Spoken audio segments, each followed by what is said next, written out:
Welcome everyone, and thank you for tuning in for day 2 of the live stream for Starry Nite Arts Festival.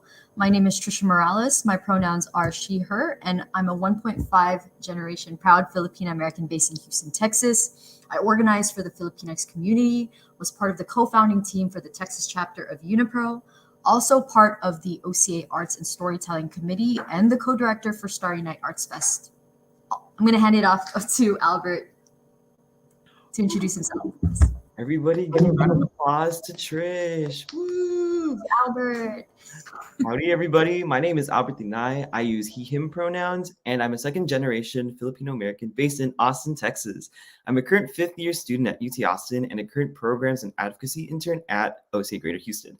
For Starry Nite, I have been assisting as the artist and performer liaison, and it's really been great meeting all of our performers and artists. And I also want to give a big shout out to our authors, our students, our organizers, who are also part of Starry Nite. Thank you, Albert. Before we begin Starry Nite Arts Fest, I want to take a moment for a land acknowledgement. I want to personally share that I'm continuously learning and recognizing my own place in the history of colonization, working to unlearn any actions, behaviors that may silence others or perpetuate systematic oppression. I want to take part and also encourage all of you to uplift and connect with the cultural legacies that existed and continue to exist here today. We acknowledge that we occupy stolen land. The lands that make up Texas are home to Alabama Cushata tribe of Texas, the Kickapoo traditional tribe of Texas, the Isleta del Sur Pueblo, the Lipan Apache tribe, and the Texas Band of Yaqui Indians. There are many more groups in Texas that are not mentioned, which means they are excluded from financial aid and resources. We acknowledge that many systematic erasure of these tribes and recognize they are still among us today. We acknowledge the peoples of these nations, their cultures, their communities, their elders, both past and present, as well as future generation. We acknowledge and offer deep gratitude to the land and waters on which we stand upon. If not in Texas at the moment, you can find the whose land you are occupying here at native-land.ca. Thank you so much for taking that moment with us, and I want to hand it over to Albert for OCA's mission and vision. Awesome. Thank you, Trish, for that land acknowledgement. So basically, Starry Nite stems from OCA's mission and vision to advance the social, political, and economic well-being of the AAPI community. We do this by providing such programs as our bystander training, which is in response to the increased rise of anti-Asian and anti-Asian American harassment and anti-hate towards marginalized communities of color. OCA is providing educational and awareness tools to combat these types of systemic oppression. This situational awareness workshop, or SAW, is a free 1.5-hour interactive training to teach people on how to be a confident and effective bystander against racism and discrimination. As well, OCA Greater Houston is doing a Get Out to Vote campaign, where we are reaching out to the AAPI community to remind everyone to register to vote for the municipal elections coming up this November. That includes the HISD Board of Trustees. For this campaign, we are aiming to knock on 50,000 doors to raise awareness. As well, we also have many youth programs which are listed on our website, ocahouston.org, and you can check out that website for more information. And lastly, you are tuned into our OCA Starry Nite program, so thank you everybody for joining. Before we talk about Starry Nite, I want to highlight the folks who are doing all the behind the scenes work. So if everybody could give a big shout out and applause to Abby, Audrey, and Angel. If y'all tuned in yesterday, they helped facilitate some of the discussions with our guests. They also helped Ria and Trish, our directors, with organizing the event. So thank y'all for that. Additionally, we'd love to give an extra big shout out to Maria Duran as well. She is our backstage director and has been doing all the tech work. So thank you, Maria, for all your hard work. The event wouldn't be possible without you. And so everybody, welcome Maria. Woo! Thank you so much, Maria. We appreciate you and all that you do. So for this event and to really delve deep into it, the mission and vision for Starry Nite is to highlight and celebrate the diversity of AAPI artists, culture, and community, and to share the untold AAPI experience for the Greater Houston metropolitan area through a shared AAPI community space. Organized by a dedicated team of volunteers to benefit community nonprofit organizations and AAPI artists, The mission of Starry Night Festival is to promote AAPI artists, craftspeople, and entrepreneurs, and to create an AAPI community space that promotes civic engagement and Asiatown Houston as a cultural destination for the arts. Before COVID, we had all gathered on Corporate Drive, and it was a great in-person night market with food, music, community, artists, and performers. However, because of the pandemic, we've had to switch to an online format. So this is our second virtual festival, and we are glad that y'all are able to tune in. So I'm gonna hand it off to Trish to talk about our theme this year. Yes, so our theme this year is community constellations. So imagine, against the vast backdrop, stars illuminate the clear night sky. Cultures and civilizations marvel at the brilliance and utility of stars, an expansive map for navigation across seas and continents, guiding communities and people to their desired destinations. The stars allow those to come before us to share knowledge, stories, histories, and lessons through constellations. Constellations are the ways we translate earthly seasons and time. At this Starry Night Arts Festival, we ask the community to be a reflection of the same night sky, to connect and create a community constellation, to light up the world with stories, histories, and lessons that reimagines a system of present truths and safe spaces. What can we learn from each other by telling our own stories and experiences? How can we listen deeply for the threads and voices that bind us across all ages? This year, we want our community to understand ways we learn and educate each other, how to continue creating spaces and systems of inclusive storytelling. Understanding our history and narratives empower us to create our own and honor those who have paved the way before us, specifically to address the multifaceted essence of what Asian American Pacific Islander is and celebrate our uniqueness within our larger Houston multi-ethnic community.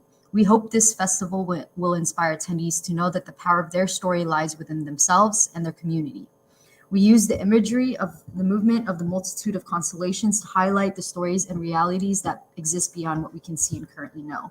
So this festival is actually a kickoff for pushing Asian American ethnic studies in Texas. In June 2022, the SBOE will actually be meeting to review the Asian American ethnic studies curriculum so it can be passed so it could be taught in Texas schools, right? So OCA Greater Houston is part of the Houston Collective of Reimagining Education. So please check out that website to get more information about the details on what that movement looks like.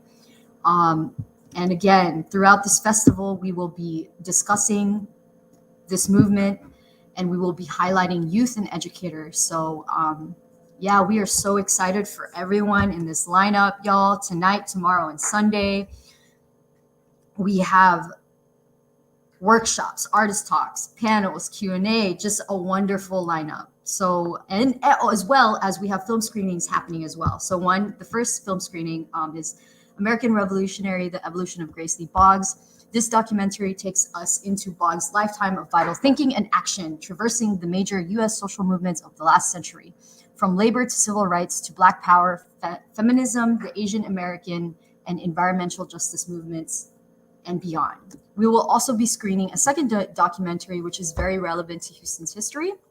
Sea Drift covers a dispute over fishing territory that erupts into violence and ignites a maelstrom of boat burnings, KKK intimidation, and other hostilities against Vietnamese refugees along the Gulf Coast. This feature documentary examines the circumstances that led up to the shooting and its dramatic aftermath and reveals the unexpected consequences that continue today. Y'all make sure to register on the website. We have so much programming. And Albert, please go over the amazing lineup for tonight. Awesome. Thank you, Trish. So tonight, we've got a great lineup for y'all today. Starting off this evening, we have Dr. Pinky and her Cuento Ko workshop. Through this Cuento Ko, or My Story in Tagalog workshop, Dr. Pinky will help guide in transforming your life experiences into cuentos or life stories. Her workshop will start at 6 p.m. and will be in a closed Zoom room, so please don't forget to register on the Starry Night website. Next up, we have ULIYA, who is kicking off our special performances segment at 7:30 p.m. in the mainstream through YouTube and Facebook, and they will be performing their own written and produced music live for us tonight. So please show them some love after Dr. Pinky's workshop. Next up after ULIYA, we have MUIZZ AKHTAR, our second special performance. They will be sharing 2 spoken word pieces, Descendants, or How to Be a Bad Descendant, and The Day That Houston Stood Still. And I know for me, it really, when reading their poetry and their spoken word, it really hit me. So hopefully it invokes lots of emotions with y'all too. And last but not least, we have Eng Bui. A big shout out to them for designing our Starry Night poster this year. So they'll be telling us more about the different aspects of the poster and the histories behind it. So we hope that you'll look forward to that poster talk. And to end off our night, our special performers will be coming together for an interdisciplinary panel where we will be discussing how their identities tie in with their work and the collective community constellation. And with that said, don't forget to register for all of the Starry Night workshops and screenings during the rest of the weekend on our website. Back to you. Yes. Please go to our website. And also on our website, you can actually win raffle items. And today we are raffling out Cal Kalia Yang's book, The Most Beautiful Thing. So please go to starrynightartsfest.com /raffle and enter to win. Nice. Thank you, Trish. And one last thing, we'd like to give a big shout out to one of our community partners, MGage. So MGage is a 501c3 organization, and their mission is to implement an ecosystem of programs to develop the capacity of the Muslim voter to ensure that their narrative is part of the American fabric. And with MGage, we have 2 organizers here to talk more about MGage and the work that they do. Hi, my name is Amatullah Contractor, and I am the Deputy Executive Director of MGage Texas. MGage seeks to educate, engage, and empower the Muslim American community. I'm really privileged to be able to work for an organization that represents diverse ethnic communities and demographics, and provides us an opportunity to coalesce around a common goal. The commonality of our faith unifies us, and lifting each other's voices is how we magnify our representative power. We're setting the narrative for our stories. My name is Anusha Siddiqui, and I am the Empowering Communities Initiative Coordinator, or ECI. The diversity in language and culture and in history in Asian American communities is remarkable. Not only is it really impressive, it has also contributed immensely to the American dream. And knowing these stories helps diaspora individuals like myself look back at my proud legacy and to build forward from it. Knowing my history and wearing it is one of the most effective ways to combat damaging stereotypes that undermine the holistic scope of my culture and presence in this country. As a first-generation American, I know that my culture influences everything from my intentions to my words to my actions. And if there's one thing I'm confident of, it's that the power of our visibility in this country can never be underestimated. I am incredibly proud to represent the Asian American community. Awesome. Thank you, MGage, so much. And thank you for working with OCA Greater Houston. We appreciate all of the work that y'all do for the community, and we hope to empower each other in the pursuit of justice. And since we're approaching the start of our programming for tonight, I just want to remind you all one last time to register for Dr. Pinky's workshop at 6. You can register through our website, starrynightartsfest.com. And so before we get started, I'll be introducing our guests for tonight. So as I mentioned before, first up, we have Dr. Pinky. Hello, this is Dr. Pinky, and my pronouns are she, her, hers. I am the founder and owner of Cuento Co., a startup business focused on empowering BIPOC communities, just like my own community, the Filipino American community, to write, share, and tell their cuentos. I am also the president of a local nonprofit called Filipino American National Historical Society, Houston, Texas chapter, also known as FONS HTX.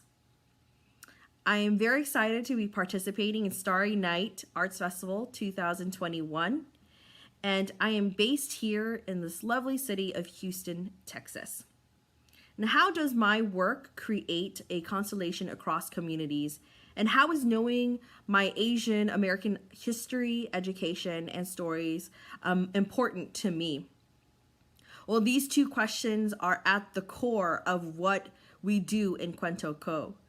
It is important for us to write our own stories, to understand, to explore, to discover, and to dive right in to who we are, who we were, our origin stories, so that we can know where we will go.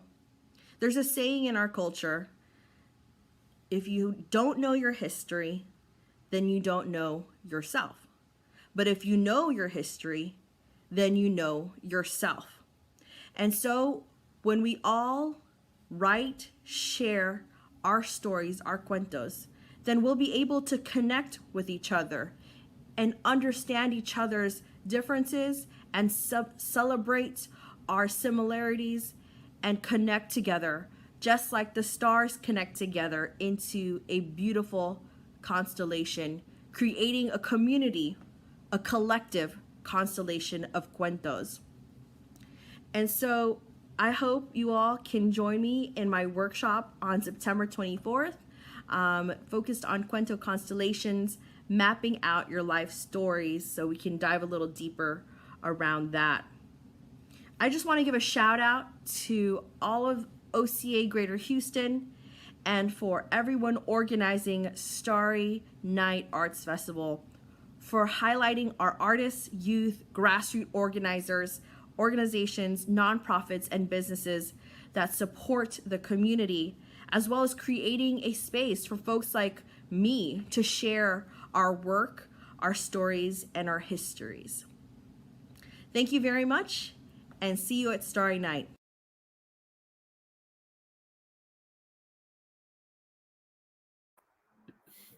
Awesome. Thank you so much, Dr. Pinky. And I'm definitely looking forward to learning from you today during your workshop. And I hope y'all are as well. Next up, we have ULIYA. Hello, I'm ULIYA. I'm a 31-year-old singer-songwriter producer. I'm queer, gay, gender fluid, and an artist of South Asian descent. My parents immigrated here from Bombay, India, and they are of Karnataka and Gujarati ethnic background. I was born and raised in Ohio, but now I make indie music from so-called Houston, Texas, at the intersections of pop, ambient, chill out, and folk. I also make most of my own visuals. With my work, I seek to build worlds that are deeply introspective for the listener, that are soothing and inspire love, intimacy, and tenderness, and also inspire a community that promotes our well-being and ability to live authentic, abundant, grounded, and conscionable lives. For Starry Nite, I am so grateful to be with you all, and I'll be performing a short set and participating in a Q&A and also facilitating a highly interactive 1-hour workshop called Authenticity in Art Making, Redefining an Artistic Calling. My hope is through the workshop we will all learn together, myself included, what these words mean and also come closer to our personal and collective values around art making. I'm so excited to meet some of you, and I look forward to joining Starry Nite.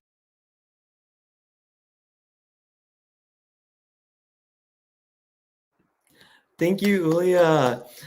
We're definitely glad to have you as one of our performers this year, and I'm definitely looking forward to the variety of ways that you are participating this year. Next up, we have MUIZZ.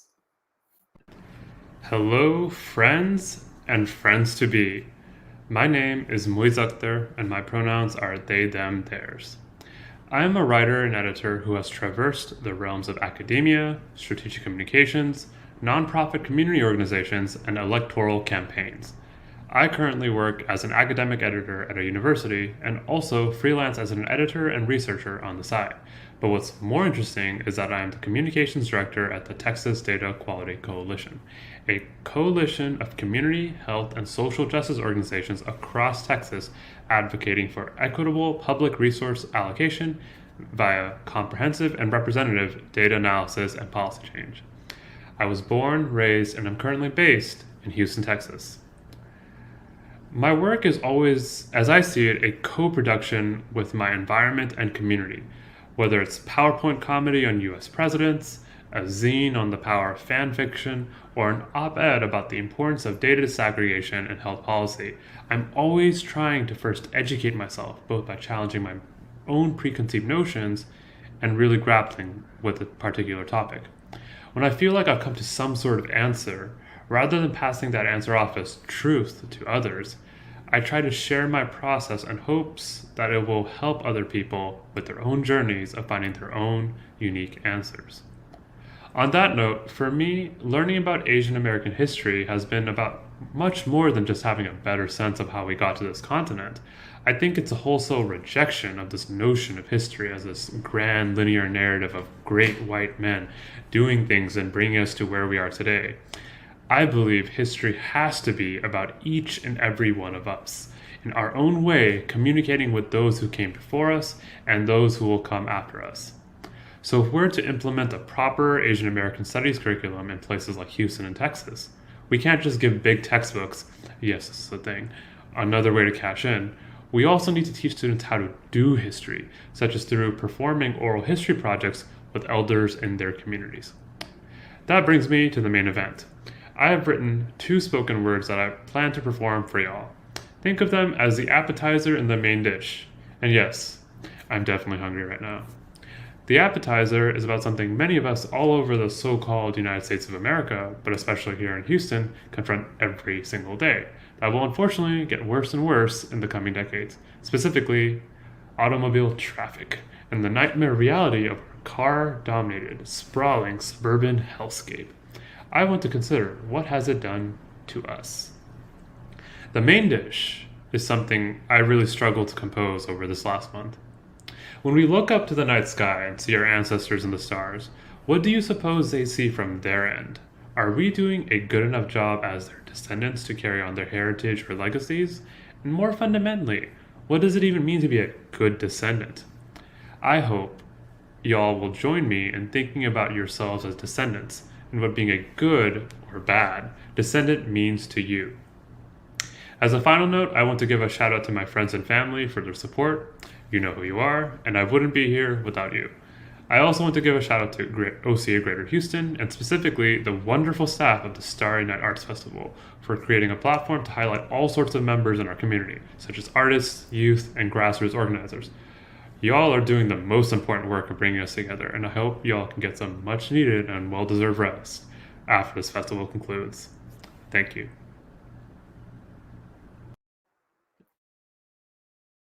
Thank you so much, MUIZZ. And if you're in the chat, make sure to keep the love flowing for all of our guests today. I'm definitely excited to see all the comments and the love from all of y'all, and especially for our guests as well.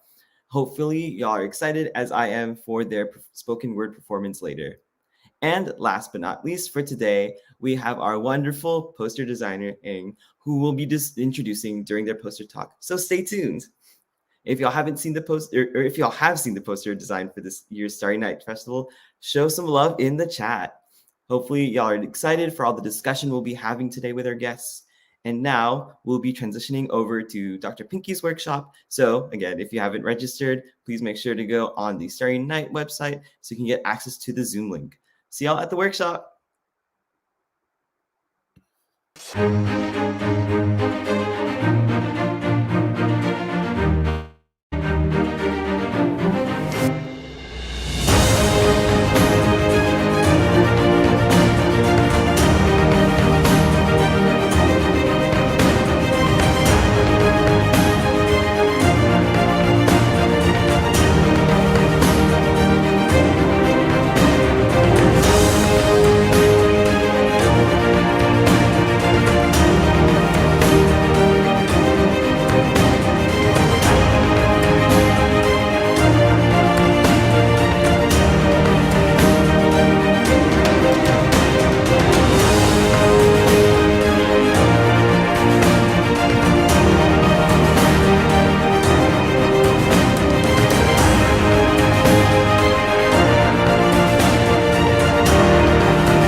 Hello, everyone. Welcome back. We just got back from Dr. Pinky's Cuento Co workshop, and I'm so proud of her. I'm so proud of my Ate Pinky as she is guiding folks into writing their stories. Yeah, so if you missed out earlier, you can always rewatch it on our website. Andrea Wang's author talk from yesterday, as well as Mishki's artist talk from yesterday, will also be accessible on the website. And just a friendly reminder that during our entire festival, we're doing raffles. And today we have Kalia Yang's children's book, The Most Beautiful Thing. Y'all, this, she actually spoke with us last year. And it was such a beautiful book talk, as well as just getting to know her as an artist and author and everything. And you can still check that out again on the website or our YouTube. So I'm so excited to present our first performer of the night.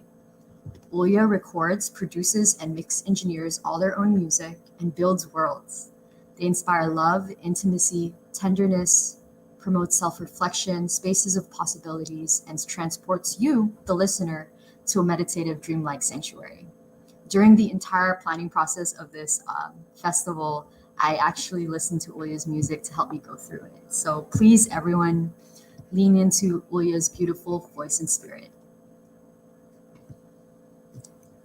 Hi, everybody. This is Giants.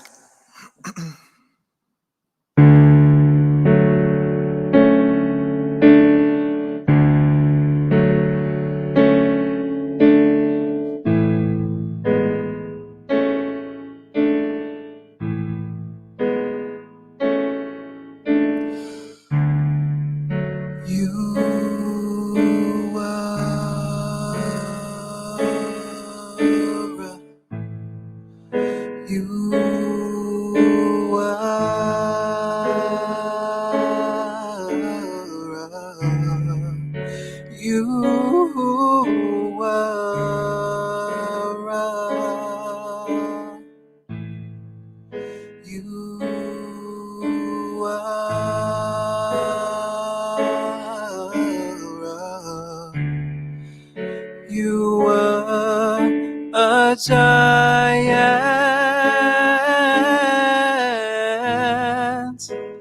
shadow hanging over me. You told me tall tales,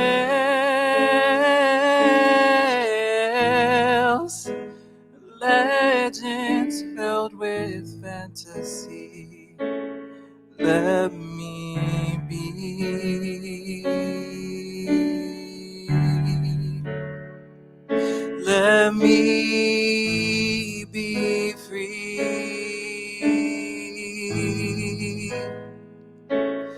Let me go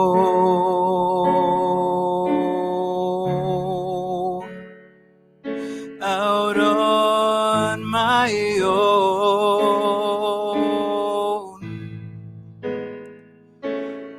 I will fly,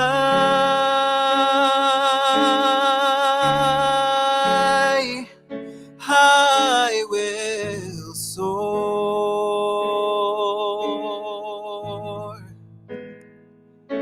Let me be.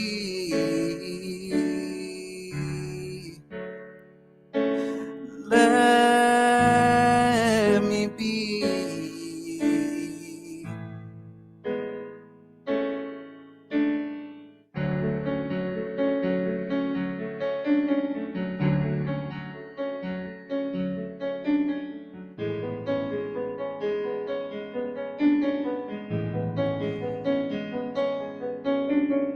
I make big shadows too.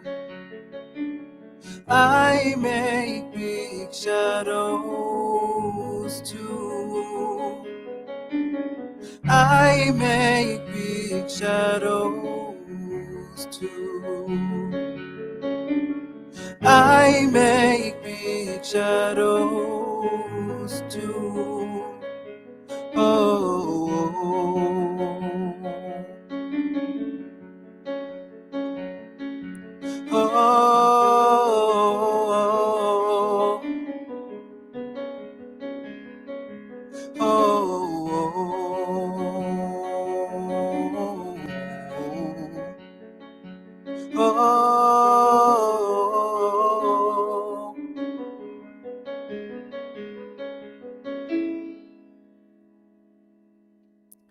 Thank you.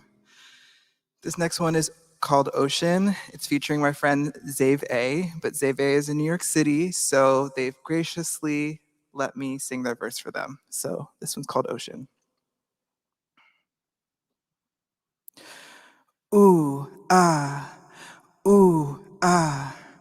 I took a trip to the beach and the water was cold. The ocean called out to me. I did what I was told.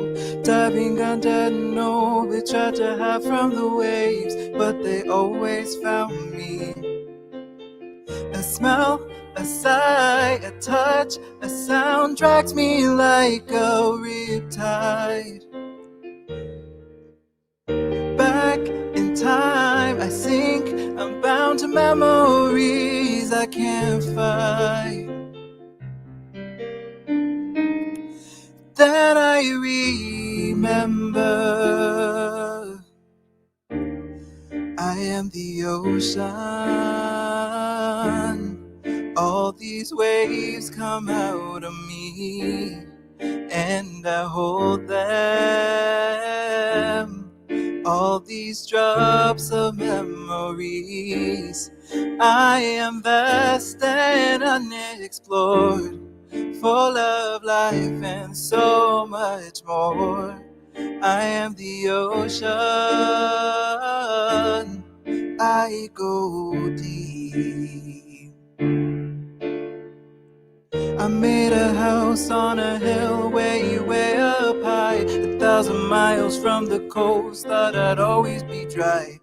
Then the weeks turn to years and the water is rising. Why'd I waste all this time then? No one, no space can keep me safe, drag me like a landslide. The pain is real, oh will these wounds heal? Answers that I can't find. Then I remember I am the ocean. All these waves come out of me, and I hold them. All these drops of memories, I am vast and unexplored, full of life and so much more. I am the ocean, I go deep.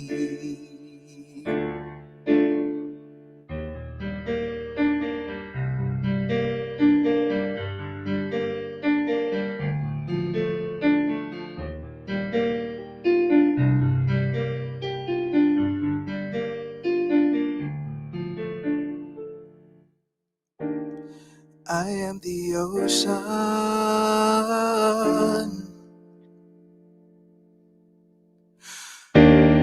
I am the ocean.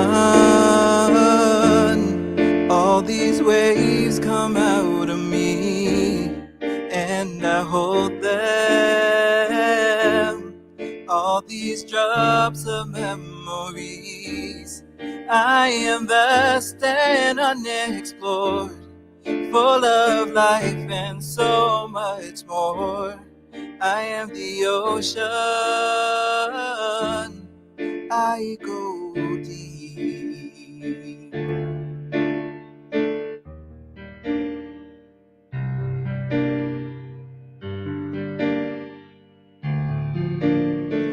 I am the ocean, I go deep.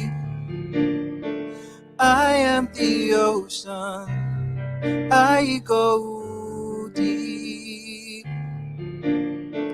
I am the ocean, I go deep. I am the ocean, I am the ocean.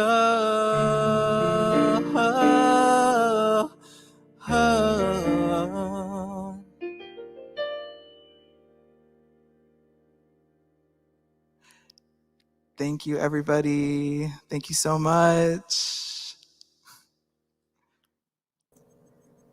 Thank you, ULIYA, for transforming spaces with your music and your presence. I feel like your melodies and lyrics really do just, I don't know, it guides listeners to, I guess, their authenticity and just, I don't like self-reflection as well as just healing. So thank you so much for being here. And again, this festival would not be possible without you. And we have so much love for you. And I swear, one of these days we're going to see you live.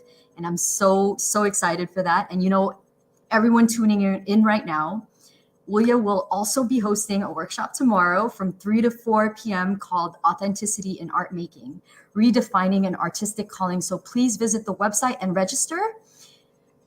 Thank you so much again. Thank you. Thank you so much. Thank you so much.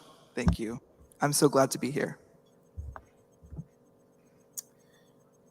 Okay, y'all. So our next performer, MUIZZ AKHTAR. I'm so excited to present. MUIZZ is such a good friend, and I always love our conversations, and someone I look up to. MUIZZ AKHTAR is a writer, editor with experience in the realms of academia, strategic communications, nonprofit community organizations, and electoral campaigns. I had first witnessed MUIZZ's poetry live for the first time at A Time for Action, and I felt so much.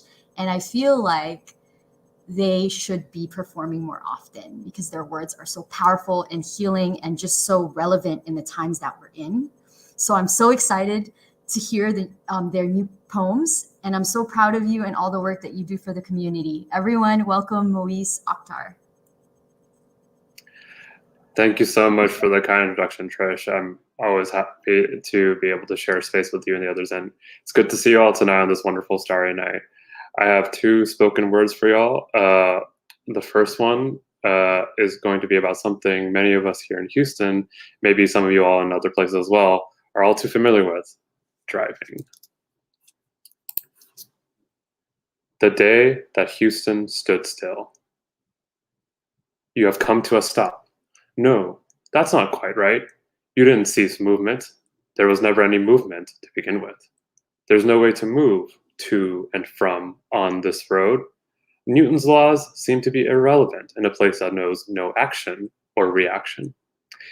In this poster child for urban sprawl, where the automobile has reigned as king so long that calling it a dictator for life would be an understatement. What has happened to you? You just wanted to go to work, or school, or get grades, or meet friends, or just live, really. 10 million people share the same fate, forever trapped in iron cages on roads paved towards oblivion. We are all mannequins, twisted to fit into the shape befitting driver seats. And despite being tightly packed together onto a highway from hell, within touching distance of each other, we will never know one another's gaze or touch. For if loneliness was once an epidemic, it is now a massacre.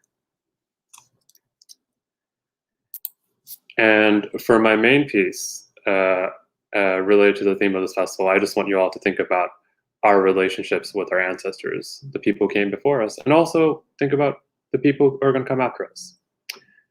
It's called Descend Don'ts, or How to Be a Bad Descendant.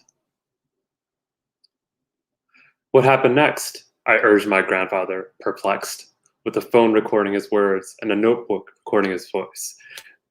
My grandfather leans back, as if ready to take me by hand into another story from his lifespan. But suddenly, he laughs. It's been too long, I can't remember. And thus the mist dissipates. Memories of memories in an endless game of telephone, with people and places I never knew and never will know.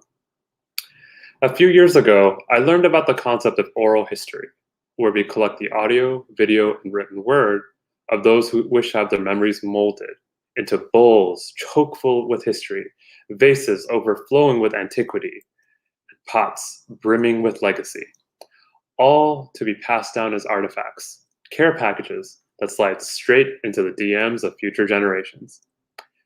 Seeing my grandparents rapidly decline in their old age, I decided to write their words down across many a page, for myself, my family, and my community at large. However, I never finished the project despite my initial charge, and at this rate, I don't know if I ever will. Not because I can't. My grandparents are still here. I'm just not there, in the past. I'm here, in the present. I'm living my own life, grappling, struggling, wreathing with the world in front of me. One of plague, climate catastrophe, economic crisis, and rent, premiums, grocery prices. My grandparents' lives, histories, and memories are important, but how important is it for me, the person I am today, to learn and record what became of them yesterday? What answers could my ancestors possibly provide from the then and there for the problems I face in the here and now? All of this has really given me cause for pause. Am I a bad descendant? As I recite this, I can feel the guilt embedded into my jaws. I can't cook even half of my mother's recipes, let alone speak with a quarter of the level of poise of my grandfather's melodies. Slowly but surely, I feel squeezed by cultural forces beyond my control, and yet still, I have the agency to steer the ship I'm on. So instead of accepting the tides of life, should I be doing more? What do we owe our parents, grandparents, and ancestors as their children, grandchildren, and descendants? As not only the carriers of their genetic DNA, but also the bearers of their cultural DNA. Within the double helix of culture lies language, food, dress, customs, religion, and hopes for the future. Yet in the face of societal norms, our cultural heritage is battered by twin waves of assimilation and integration, until like grains of sand, it is merely fleeting fragments of who we are, grains we may not even be aware of, slipping through our fingers into oblivion. But is this such a lamentable thing? Nothing ever truly lasts forever. Our memories are not photographs, but more like mixtapes, are constantly being edited to suit the purposes of the people we are today.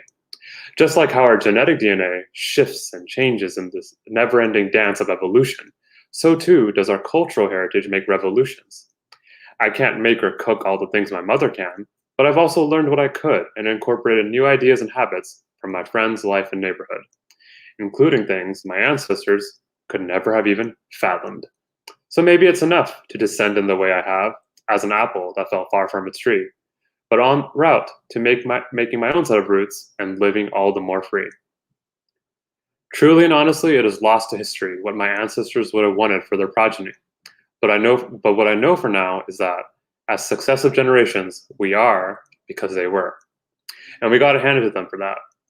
But although our genetics may be mostly out of our control, how we choose to write our stories, both the ones we tell ourselves and those that we will tell our own descendants, is solely up to us. Culture is all we really ever have, and all we will ever really give. So we gotta make these care packages count, while also making new ones with bowls, vases, and pots of our own for those to come. The last time I saw my grandfather, I asked him once more to tell me a story, but this time without a phone or notebook, so I could appreciate it in all of its unvarnished glory. Because if there's one thing I want to pass down to my descendants, it's just to talk and spend more time with their ascendants, while they're still around, not as characters and memories, but as the people they are above ground. Thank you.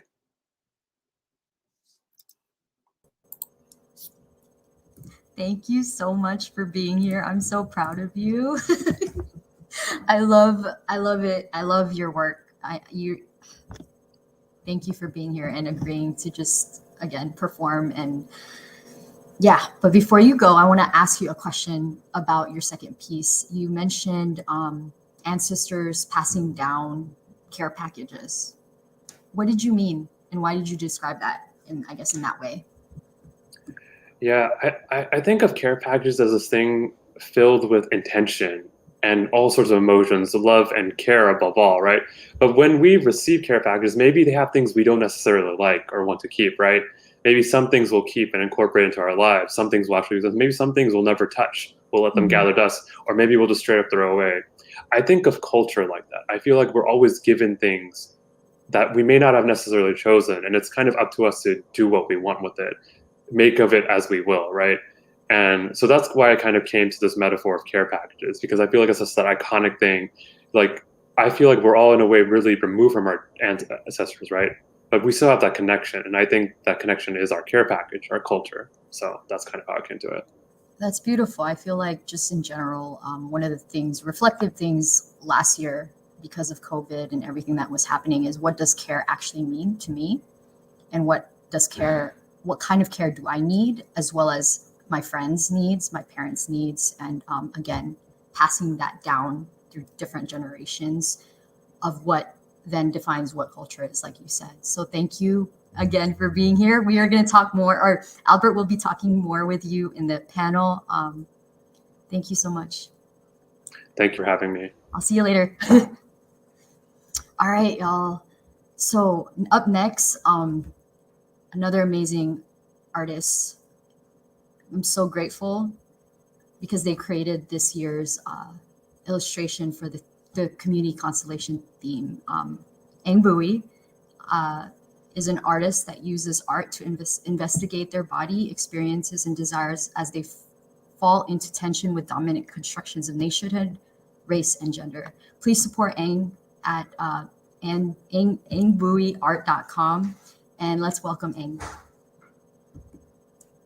Hi, my name is Ang Bui. I'm a multidisciplinary artist, curator, and illustrator, and I'm the designer for this year's Starry Nights Festival's poster. My work has always been about space as a metaphor for hope and liberation, so I feel really incredibly lucky, and I also feel that it's perfect that, OCA Greater Houston reached out to me to help design the poster, because this year's Starry Night Festival also focused on how stars and skies are, to paraphrase, like infinite signals that can inspire, can guide, connect, and reflect upon our Asian American and Pacific Islander communities throughout multiple histories. So for this video, I'll be talking about the idea behind the poster as well as my process in creating the poster. I started with wanting to depict folks from different parts of our communities liberating themselves while challenging the system through big and small actions, be it political or social or personal. From students organizing strikes to demand ethnic studies education, to incarcerated individuals giving us their vision of liberation through arts, through communities holding space for grief and memory in the face of hate, and just little moment of radical love. Just as the cosmos is uncontainable by any human beings, these acts shows that our communities cannot be silenced by dominant forces, primarily capitalism, white supremacy, and their mechanisms. OCA Greater Houston was very intentional in asking me to design this poster because I'm an alumni from San Francisco State University, which has a history of political action that remains very relevant today. The strike that I reference in this poster is the Third World Liberation Front strikes of 1968, organized by a coalition of ethnic student groups in California colleges.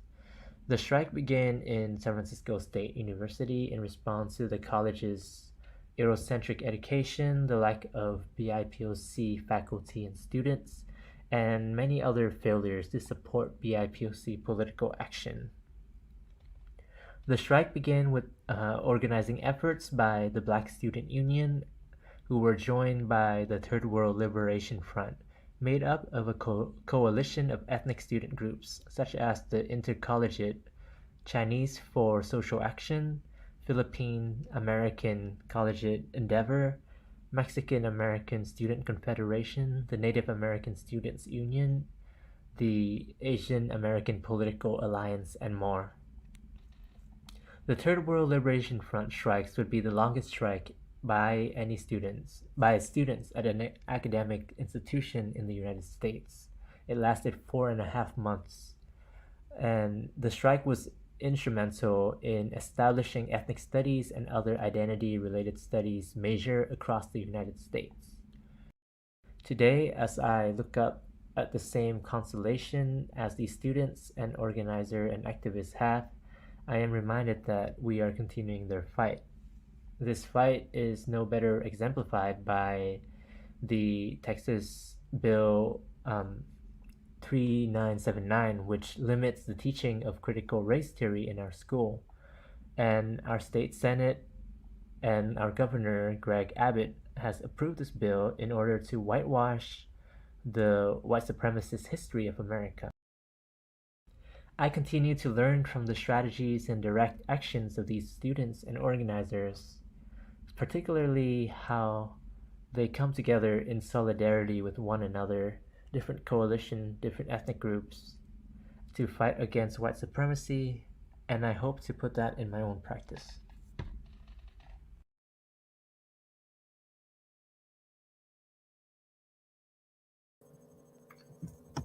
Thank you, Aang, for that. Just again, for that powerful illustration that you created for Starry Night, but also with the intention of knowing that we're pushing for Asian American ethnic studies here in Texas. And that is happening in June 2022. And Starry Night is a kickoff to that. Yesterday, we had students discuss amongst themselves what it means, right, to have ethnic studies in Texas and have those conversation on their experiences in schools here, right? So our next feature, we are actually going to feature a project, an ongoing project called AAPI Voice. It's on its third iteration, and it's centered in the push for Asian American ethnic studies. This project started in 2019 during Pearland School Board elections. My co-director, Ria, myself, and two other colleagues, Jenna Maravilla and Christian Toledo, as well as Donna Kim Murphy, wanted to mobilize the Pearland community to participate in local elections, especially students. And our goal was to collect student voices and their experiences in the public school system. This project has evolved into this now. Everyone, AAPI Voice. It's my freshman year of high school, and somehow, as a mixed Asian American student, I have already experienced discrimination. A few months ago, at the beginning of my fourth period class, my teacher left the class for a few minutes and said she would be back. The class just worked quietly on their work. A minute later, two faculty members came into the room. Teacher 1 walked up to the board and pointed out that we were writing something down about population density. Which we were. Then he said that our class should know what that is because we were AP. I just continued to write. Then teacher 1 pointed to me and said, "Hey, Asian girl, what's population density?" And of course I know what it is, but I hate being put on the spot, and I was in complete shock that I had just been referred to as Asian girl. Right after calling me out, teacher 1 remarked, "Well, you don't fit the stereotype." Then he moved on to a kid sitting to the left of me and proceeded to say, "Hey, Indian boy, what's population density?" I sat quietly with my jaw hanging open and my face flushed red from embarrassment, but too scared to call the teacher out for his inappropriate behavior. Teacher 1 then stated that this student did not fit the stereotype either. Do you see me? In 7th grade, I attended an Asian workshop which discussed the history and impacts of Asian Americans on the United States. Before this workshop, I had no knowledge of the great effects of Asian Americans on the America we live in today. I found it frustrating that I didn't learn about the history of my people in 7 years of schooling. Today, there are 18.64 million Asians in the United States and still no mention of Asian Americans in classrooms. Do you see me? My first year of college, I took a class on urban culture and society where I centered my research on Houston's Little Saigon with a special focus on the Saigon-Houston Plaza. I scoured newspaper articles and archives to learn more. However, I learned the most through phone calls with my dad, where he would tell me the stories behind the Vietnamese migration from downtown to A-Leaf, the origin of Hong Kong City Mall, and the stories behind the businesses that we all know and love. These stories live within oral history, but they deserve to be in classrooms too. We're real people who matter. Our value currently lives within the services that we provide. However, we are not valuable because we serve. We are valuable because we are people with culture, history, and lives. We should be included in U.S. history curriculum, especially as this country continues to profit off of our pain and hard work. Do you see me? I never thought much about diversity until recently. When I was younger, I always thought because we live in an American society, we would always have to follow the fundamental core American societal values, and that the perspectives of different cultures doesn't matter because we live in a particular country. But as I grow up, I've come to see that the perspectives and the amazing work and the history of all people, including Asian Americans, that our voices do matter, that our experiences do matter, that our hardships, that our successes, that our lives do matter. And I encourage you to learn about the history of it because I am slowly gaining back my confidence about my Asian American identity through learning. Do you see me? I was 15 when I heard my classmates make fun of a book about a Chinese person's narrative. The book was called Falling Leaves. There were around 5 Asians in my class. I was silent as I listened to my classmates complain about how boring and stereotypical and irrelevant the book was. I didn't tell them that I loved it, that I related to it, that I felt aspects of the author's Chinese story echo in my Vietnamese one too, that I was moved because the book was the only one from an Asian narrator I had read in class for the past 4 years. Even for the rest of high school, I did not read much Asian literature in school. The book might not be relevant to them, but it was to me. Do you see me? As a recent college graduate, I have had my fair share of history classes, yet throughout semester after semester, a 5 to 7 sentence paragraph covering quote-unquote Asian American history, mostly regarding the internment of Japanese Americans.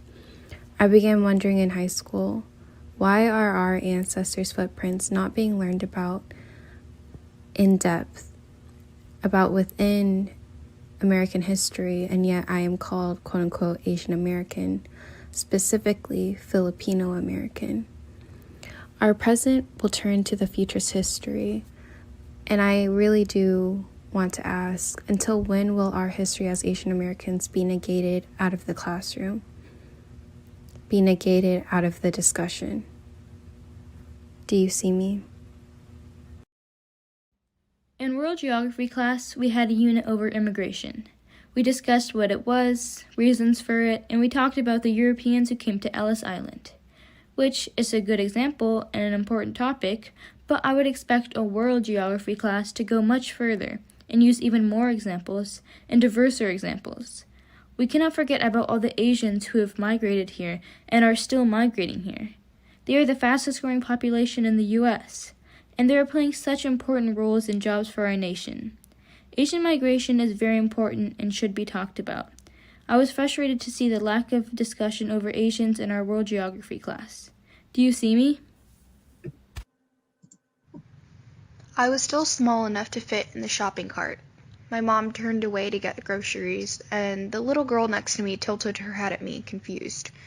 "Why don't you look like this?" she asked, using her index finger to draw the corners of her eyes upwards. Her mother, right next to the cart, pretended like she didn't hear it. Years later, someone brought up the accomplishments of one of our Asian American classmates.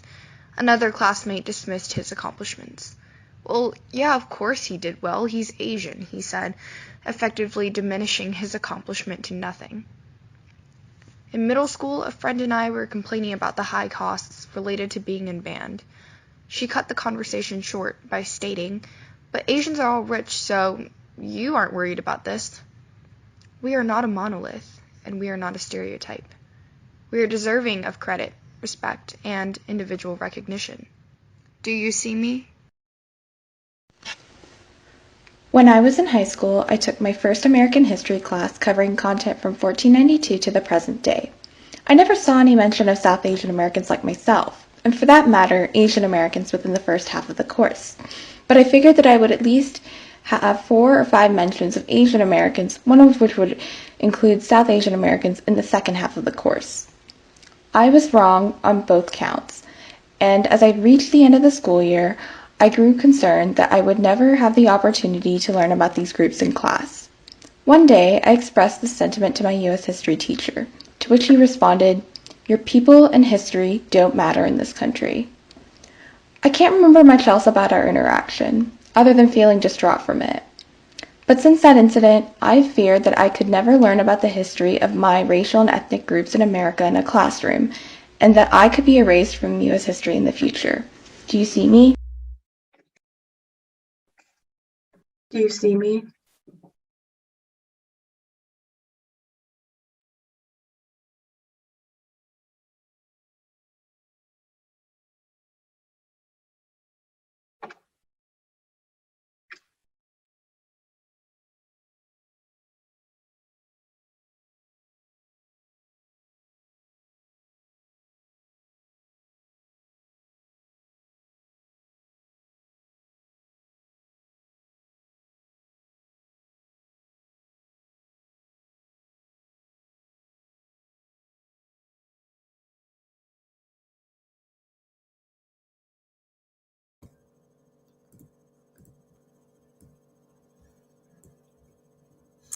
So again, this is an ongoing project that is currently happening. We are collaborating with Houston Collective of Reimagining Education. Check out their website at houstonreimaginingeducation.com because this is just the beginning of a journey.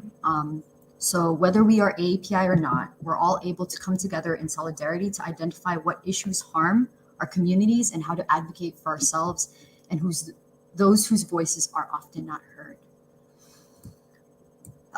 With that being said, I'm super excited for our panel and can't wait to continue this conversation. We're gonna, before we do that, again, go to our website, Starry Nite Arts Festival, because right now we are raffling off Kao Kalia Yang's The Most Beautiful Thing. And yeah, let me introduce our moderator for the panel, Albert Tanai. Albert Tanai is a current fifth-year math student at UT Austin. Alongside his studies in math, he is pursuing certifications in communication and social change, as well as entrepreneurship and nonprofits. Albert has served on his school's Filipino Student Association board for 2 years and on the board for the Southern Intercollegiate Filipino Alliance. Through these efforts, he has been able to give back to the Filipino AAPI community. As part of his contributions to the community, he has also been involved with organizations such as NAFCON Texas, UNIPRO Texas, OCA Greater Houston. When not working or studying, he loves to cook and play board games with his friends. Everyone welcome Albert. Hello, everybody, and thank you, Trish. Hope y'all are having a great night so far, and hope y'all have enjoyed all the performances and Dr. Pinky's workshop. And again, if you're tuning in just now, thanks for popping in. So I will be moderating our last segment for tonight's schedule, the interdisciplinary panel. And I'm definitely honored to be able to have a discussion about identity and expression with our performers today. And I hope that y'all can learn from them as much as I have. And so without further ado, let me introduce our panelists. First up, we have ULIYA. ULIYA is an Indian-American artist who makes indie music from so-called Houston, Texas, at the intersections of pop, ambient, chill-out, and folk. With a decade of experience, part self-taught and part trained, ULIYA records, produces, and mix engineers all their own music and makes many of their own visuals. Through music, they seek to inspire tenderness and transport the listener to dreamlike sanctuaries. With the community that comes with art making, they co-create spaces that promote our well-being and ability to live authentic and abundant lives. And with that, everybody give it up for ULIYA. Woo! Thank you. Thank you so Welcome. much, Albert. Awesome. Next up on our list of panelists, we have Ain Bui. Ain Ha Bui, who uses the pronouns he, they, is a visual artist and curator currently based in Houston. Born in Hanoi, Vietnam, and traveling to the United States at the age of 10, Ain uses art to investigate their body, experiences, and desires as they fall into tension with dominant constructions of nationhood, race, and gender. Ain received their master's degree in museum studies at San Francisco State University, SFSU, in fall 2017, with a focus on curation and education. Their final thesis is titled Arts and Society: How Vietnamese Independent Arts Organizations Serve and Impact Communities. Ain received their BA in Studio Arts at SFSU with a dual emphasis on sculpture and painting in 2014. They have exhibited with the De Young Museum Kearny Street Workshop, a space and intersection for the arts. Between 2018 and 19, they were a curatorial resident at Soma Arts, a part of Root Division's curatorial committee, and a member of Kearny Street Workshop's Aperture Curatorial Committee. And with that, everybody welcome Ain. Woo! Welcome, welcome, welcome. And last but not least, our final panelist for tonight is MUIZZ AKHTAR. MUIZZ AKHTAR, who uses the pronouns they, them, theirs, is a writer and editor who has traversed the realms of academia, strategic communications, nonprofit community organizations, and electoral campaigns. Born, raised, and based in Houston, Texas, MUIZZ is also civically engaged, an aspiring polyglot, and a punster extraordinaire. Above all that, MUIZZ is passionate about learning everything, but especially about topics related to urbanism, public policy, the social sciences, and the humanities. Everybody give it up for MUIZZ. Woo! Welcome, welcome, everybody. So I guess just to break the ice real fast, how are y'all doing? How's the festival gone for y'all? And yeah, I just wanted to check up on y'all. Whoever wants to start can go. I can go. I've had a really good time. I just want to also just commend you all, like not just for this year, but also last year. You all have done a great job transitioning to a virtual performance, and I've just really enjoyed all the things I've seen so far, and not just like as a festival, but just like the topic of Asian American studies and pushing for that. This has been really cool. So thank you all for all your hard work.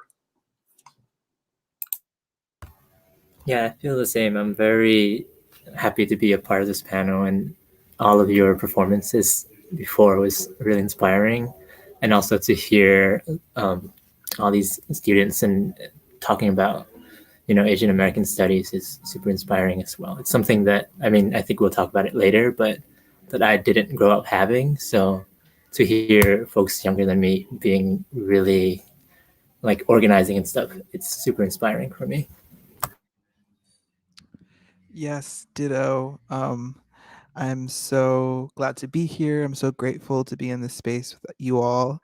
And I agree. I really feel everything's been super grounded. And so I'm really appreciative. I loved, it was hard, of course, to hear those stories, but super powerful, super honest. And yeah, thank you. Awesome. I'm glad y'all are having a great time, and I'm low-key blushing. Like y'all are like amazing performers, and I want to like delve more into y'all's work and stuff. So I'm in the presence of like amazing talent, and I'm definitely like again like I'm super honored to like have y'all as panelists for today. So yeah, I guess like my first like real question is based on like on the bios that like y'all given me and stuff, and like talking about like kind of like your background. I wanted to give some more space if y'all would like to talk about some of the work that y'all do, both creatively as artists and in the community as activists and educators.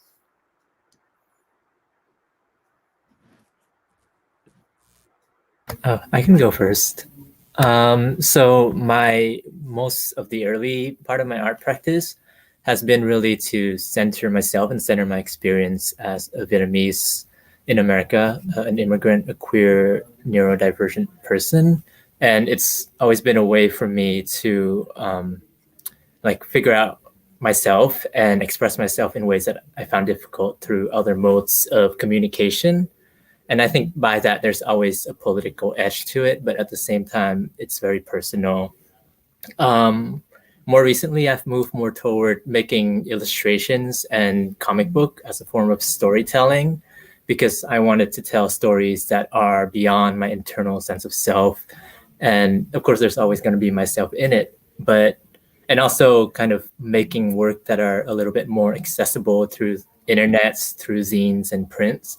It also provides me with a way to support other causes, such as OCA's programming with the poster I design and a number of other works I've done to design for organizations and to fundraise.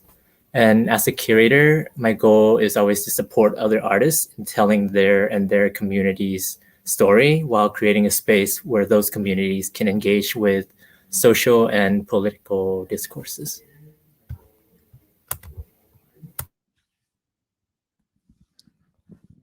I can go. Yeah, so I primarily write and produce and perform songs. And I think, in the past, like 10 to 15, like 12 years, I don't know, I've definitely done work that's more identifiably activist. But I think right now, I'm more and more coming into myself as an artist and primarily a musician. And I think it's been really important for me to show up in my values. So like my values that are, of course, political, and also build community through art. And so use my art as a way to like nourish myself and others as a sort of care work.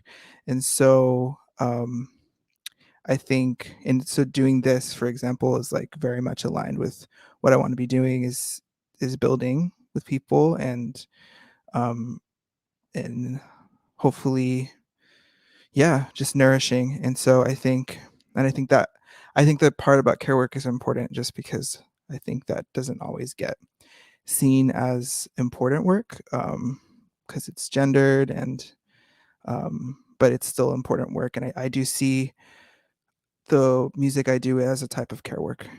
Yeah. That's it. I really appreciate what both An and ULIYA both said. It's I think for me, I came into this like I'm very so it's funny for me to be doing spoken word because I'd say compared to the both of them, I'm relatively new to the craft I'm presenting. I only really started doing spoken word about a year ago. I think what kind of brought me to engaging and doing more creative work was just my interest, quite honestly, in politics and public policy, especially. And some of the work I've done this year, for example, is I've been communications person for the Texas Data Quality Coalition. And, during the pandemic, we've seen how there's huge disparities by race, gender, socioeconomic class, status for all sorts of people in terms of, are you affected by COVID-19? Can you receive treatment? What's your vaccination rate? And all that kind of thing.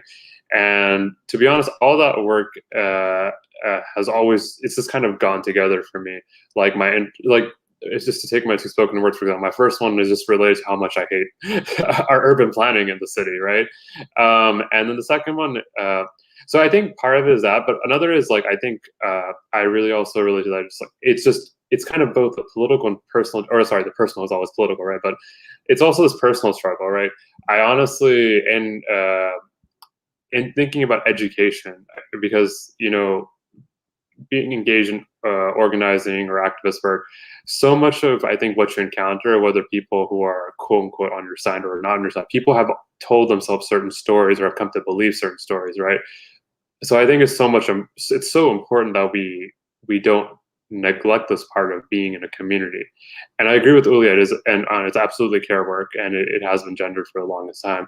But I think as I've gotten older, for me, it's just been, I've tried to be, quite frankly, just more intersectional about how I engage with community. Like, it can't just be like paying attention to whatever next horrible thing that the Texas state legislature does, right? You have to,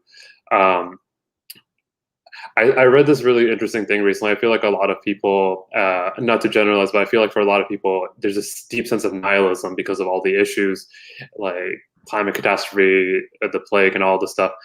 But I think it's also just so important to be with community to kind of maintain this optimism and hope, like not as like an emotion, but hope as a practice. And that's just something I've been trying to tap into more and more in my own work. Awesome. I really can like tell like how like passionate y'all are about your work, and really how like y'all's identity and kind of core interests and passions really tie into the work that y'all do. And so it kind of segues really nice into my next question.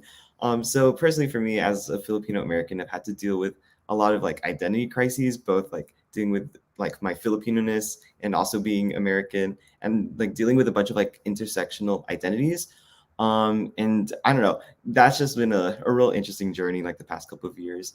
So I guess I wanted to ask y'all, what has it been like for y'all navigating kind of like the intersectionality, being API, queer, and navigating that, as well as also navigating the creative space? A really long question, but yeah.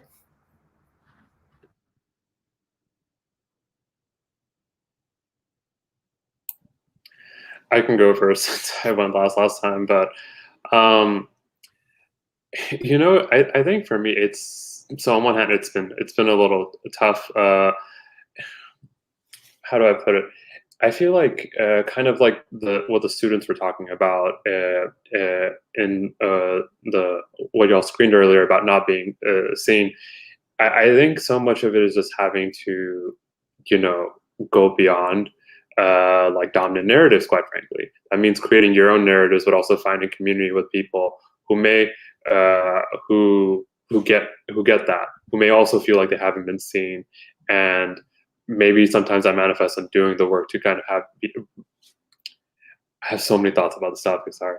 I think for me, like I definitely feel like just because of all these various intersections of my identity, I've actually always felt like an outsider in every space I've been in.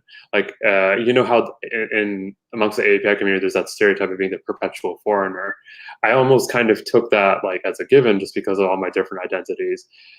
I think for me, and not speaking for anyone else, what I've come to appreciate is just like, I feel like we're all navigating life in very different ways. And I think for me, I've come to appreciate that aspect, almost kind of like reversing that, right? Because you have the sense of like, oh, you'll never be American, or you'll never be fully your ethnic, your ancestor. In this case, my family is of Pakistani descent.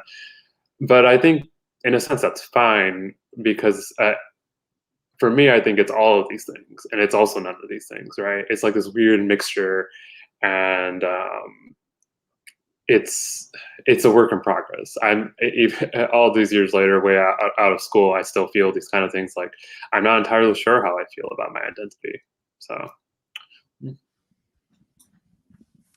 guess we'll keep reversing the order. Yeah, I mean, I feel a lot of what MUIZZ said. I think that, I mean, I definitely feel like there's echoes of imposter syndrome in just various ways, like in terms of like, I think, you know, like, I don't need to go into too much detail around it, but I think people can relate. And so I think I also want to focus on how much art has played an important part in me feeling more integrated in my identities too. And that for me, like, it's helped me really embrace what it means for me to be queer, gender fluid, of the South Asian diaspora, and unpack like the challenges and the privileges of what it means to be me, in a more emotional and maybe less like rational, like sort of blunt force way, that I think art kind of allows for that subtlety. And so I think I wanted to speak to that aspect because I think that doesn't get, I feel like that doesn't get talked about enough. So yeah. Yeah, and I mean, I agree with both of that. I can, what's the word?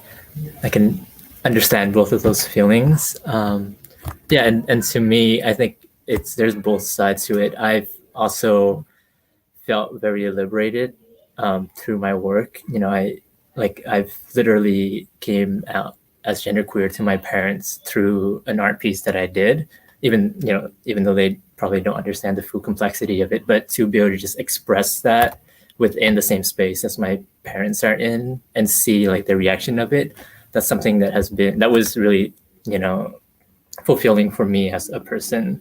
And also the communities that I was able to find through making art, and them seeing my work and understanding it, and me realizing that, like, there's other people who can share that the feelings that I have. That's been really amazing.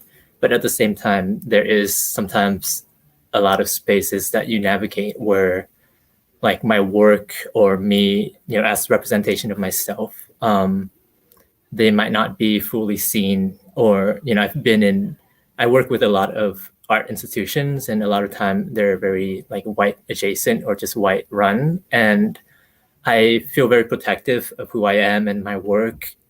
And, always wondering whether or not they understand my work. And sometimes that even affect what I make and makes me wonder, like, are these work, am I making it for myself, or I'm making it for this audience in a space that I feel uncomfortable in? So for me right now, the way to navigate it is always just to make work that I feel like in some way, counteract the dominant narrative and just be very unapologetic about it. Yeah. For me personally, like listening to y'all's like answers, I find it very like comforting to know that like y'all are also kind of like going through like that identity searching process and like expressing that as well.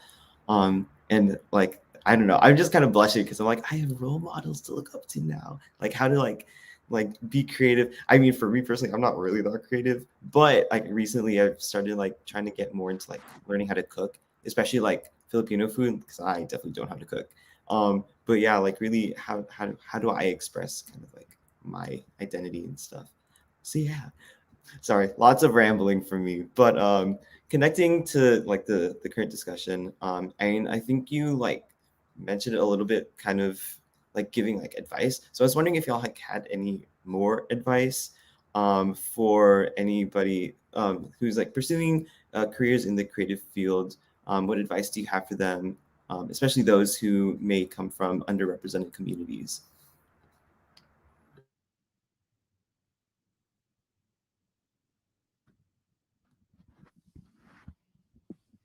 I can go. Is that okay? Do a different order.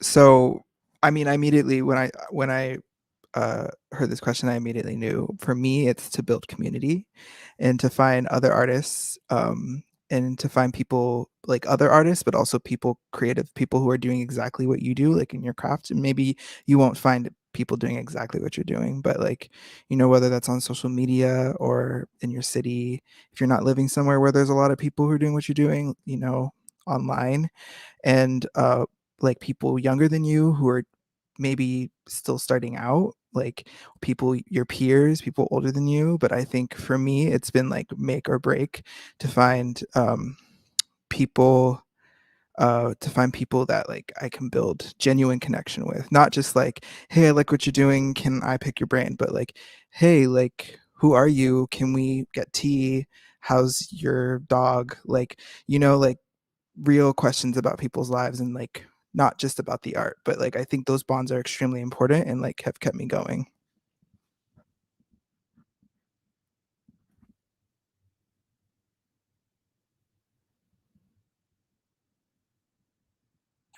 All right. I think for me, kind of what Ulia said about mentors and finding community, just to, I think for me, a big part of this is going to sound very cliche, but it honestly is just like not holding yourself back for a variety of reasons, like maybe thinking you're not good enough, or like imposter syndrome, quite frankly. Like something I really had to overcome as a creative is just even like I only came to terms with the fact that, oh, hey, I'm a writer last year. Like it really took me a long time because I felt like, oh, I'm not published, or I'm not like accomplished, or I'm not like, I don't know, I haven't done all these things. And it really is as simple as like, you are a person who writes or paints or does, and thus you are. You don't need to tie it to some, as it is often said, some capitalistic notion of worth and productivity, right? You just need to do it. It doesn't need to be for money. It doesn't need to be for a profession. It doesn't need to be for a degree. You just need to do it, and you are that thing. And I think that is the first and most important step, like getting past that mental block that may have come from what maybe other people told you, what institutions told you. Because if you can't get past that block, for me personally, I think that was such a liberating thing. Like, oh, I can do this. Like I personally have ambitions. Like I'd love to write a novel. I'm personally really into creative writing. I like to write short stories, but to even get to that point, I had to be able to tell myself, oh, I can do this.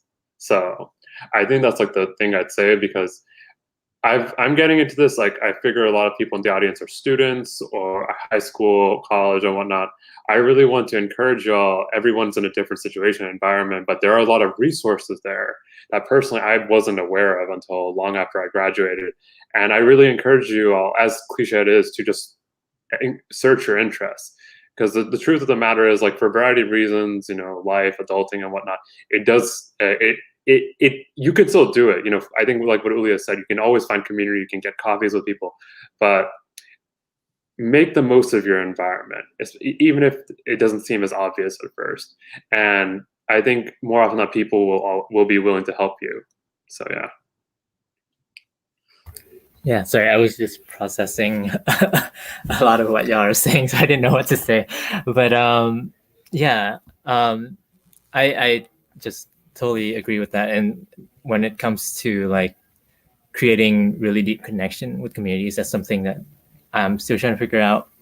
Also, and I can relate to that in terms of like my neurodivergency, where it makes it difficult to really connect with folks. But at the same time, I think from what was saying, like just being, I mean, that's part of me and that's who I am, and just finding communities and finding people that just connect with that and being engaged with that is something like that's really important. And then also, yeah, like just don't compare yourself to what institutions say is good quality. When it comes to art, I've always felt like, well, part of the reason that I just didn't feel engaged with art galleries that are very like white run is because their message usually is for like maybe a more general community, or a community that's not as radical or as political, because they don't want to lose things like funding, or they don't want to stir the pot too much. And that's not where you're gonna find messages that really maybe engage with you. And if your work isn't seen by those institutions, that's their problem. That's not your problem. I think, like the work that we see here, I mean, they're really inspiring, but yeah, like I don't see too many of that within larger institutions. And yeah, and that's okay. Oh, and also rest. I think something that I realized is, especially with the pandemic, like if you're tired, just take a break. It's totally, I mean, sometimes you can't, but find the time and, advocate for yourself, better wages and all that stuff too. I definitely felt that rest one. Still working on that one. But I also really appreciate how like all of y'all had brought up building community. For me personally, I mean, I'm not necessarily like a creative person, but just like doing organizing work, it's been a rough time. But I think finding people who are like who share the same goals as me, Aterea, Trish, Maria, Abby, Audrey, Angel, all of them have like really helped me in like exploring like what it means to be in the nonprofit world, and what it means to like search out justice for like communities. So really appreciate that like piece of advice. Probably going all over the place again. I'm gonna run it back real fast. I think to bring it up in a lighter point, I'm not sure. I kind of lost in the questions, to be honest. But I'll just ask a fun question, just for fun. So kind of going back to like representation, I just want to know like what are some, actually no, let me not ask that question. I'm gonna ask a different question. So as y'all have like known, we've talked about it multiple times, like throughout like yesterday's stream and this today's stream, part of Starry Night. We're using it as a launching point for pushing for Asian American studies. And so for those of you who may not know or who just joined in, the State Board of Education is having a hearing in 2022 regarding the implementation of Asian American studies. For me, it's personally important because I didn't really have much representation. So going back to the kind of like not being seen in institutions, or just like not being seen in general, I didn't have any of that like growing up in like primary or secondary education. I took my first like AAPI centered class this year as a 5th year like college student, which is crazy to me. And I know like before, like when we were like discussing, like when we were like onboarding y'all, we talked about like kind of having those same experiences of like not being seen. So could y'all talk a little bit more about the Asian American representation that y'all saw in your education, and I guess like the ramifications or how that impacted y'all?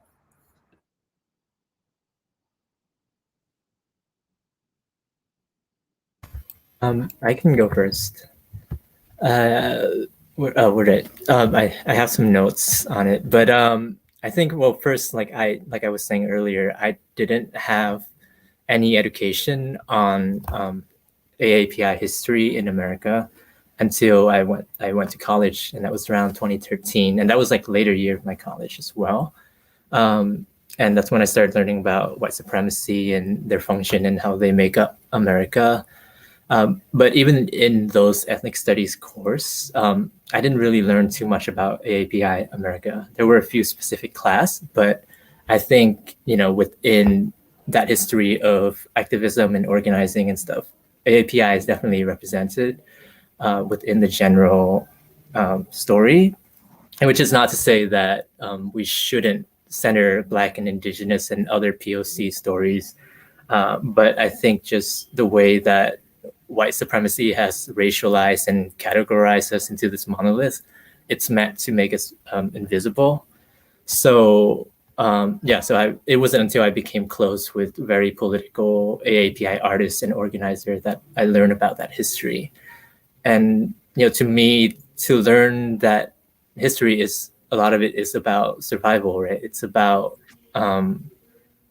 you know, learning about how we can build a future for ourselves in solidarity with other communities, and the erasure that happens only to serve the white supremacy that oppresses and divides us against white supremacy. I think something that I thought a lot about was when we were, you know, reckoning with the rise of anti-Asian violence, and we had a lot of folks from our community asking for things like more policing.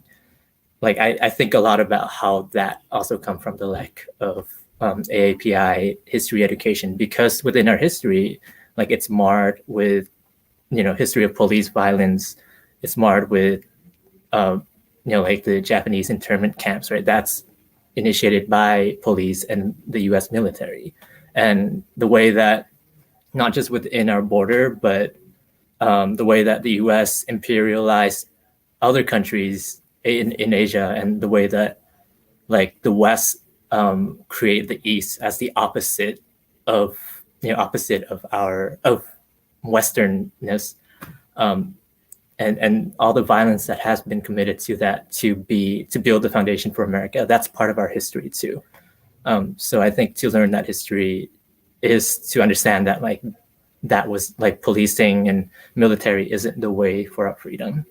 We've also had communities which say that we don't support other racialized community, and we've had people within our community saying that, you know, other communities don't support us. But, you know, that's also only true if you ignore the decades of, you know, Asian rebellion and activism and solidarity with other communities, as demonstrated by the Third World Liberation movement, and also the movement that we have now trying to save ethnic studies.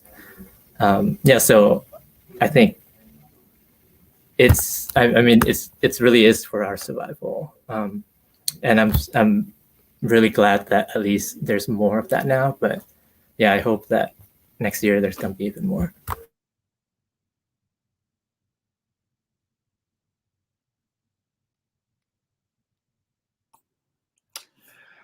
I really appreciate everything Anja said. Just to build out that, just to speak from my own personal experience, I will say, I think the most in my education, primary and secondary, and even tertiary and college, it was mostly, if it was required, it was just things like, there was very little of Asian American history covered in textbooks, and if it was very limited parts of, say, East Asian American history, like, and usually things like, oh, Japanese internment happened, and then just nothing about that experience of forcing an entire ethnic group into concentration camps. Just like, we're just not going to talk about it. And again, that's just a tiny portion of the entire Asian American broad political diaspora, right? I remember thinking the first time I really felt like I learned a bit more was like world history, and it wasn't even about Asian Americans, it was just about Asian countries, and even then it was just like kind of like bullet points almost, right? I will say, I really, another thing is just like, I think I only honestly really started learning more about Asian American history was once I got out of school. Once I was doing just work in nonprofit otherwise in Asian American communities, and just like learning more from elders and just other people who happen to know more than me. And even just, I don't even know where I can begin, like, but I just want to share two anecdotes from my own life. Like, I remember, so 2 years ago, I remember, I can't remember their name, but there was a Japanese American organization that was doing pilgrimages to former concentration camps for Japanese Americans all around the country. And I happened to have the privilege to just bear witness to that in Crystal City, Texas, which is like kind of in West Texas, not quite near the border, but just like, I had no idea. Like, I feel like the way we're taught is, even especially in Texas, like this idea like if Japanese concentration camps were a thing, it was like in California or like further out. No, they were here in Texas. They're still around, and it's just mind-boggling to me. And the fact like, not only it's like, if you could teach about this, you could literally have kids, you know, go on field trips to see, like, it's right there. And just another thing I'm gonna say, is like, I remember one of my first jobs out of college was working on a campaign in Eastern Houston, and I'd always drive past this community called Maikawa, and you know, I was like, this sounds like, so side note, I'm a total weeb. I just grew up watching anime and reading manga. I was like, this sounds like a Japanese name, and I looked it up, and it was named after this man named Shinpei Maekawa. His name got kind of loosely mixed up into Maikawa, and this whole community was named after him because he brought rice cultivation to the Houston area or the Gulf Coast area. And like, this is not something you will learn in public schools here, and it's just like, I just think things like that, honestly, lived experience has taught me so much. And I guess the thing, just to wrap up, because I do want to let ULIYA be able to say their piece, is whatever Asian American studies curriculum we do, it will be crucial, because I think it's a tragedy that kids aren't taught anything. And like An said, we also can't make it like kind of like a, what's the word for, like, it kind of like as if like, how do I put it? Communities need to be in solidarity with each other. Right now, like, for example, just barely, they passed a Mexican American Studies curriculum a few years ago, I think, the State Board of Education. We have to support initiatives of like that, because honestly, another thing is, I think I learned a lot more about Asian American history because I learned more about Black history. I wasn't taught anything about that, quite frankly, in from elementary to high school. I only learned about that in college because I happened to take a class on it. It wasn't required, not by any means. And so I think there's that, and I think if we incorporate, I think it'd be really great if we really just had kids do things more like in all history, like oral history. History shouldn't be like this kind of like, oh, these big amazing men did this thing and whatever, and that's why we are here. History is about community and people overcoming great obstacles, and it's not a linear line of progress. Anyway, so many thoughts, but thank you for this question. Yeah, that was so good. I was like, wow, I'm like learning. Yeah, I think it's I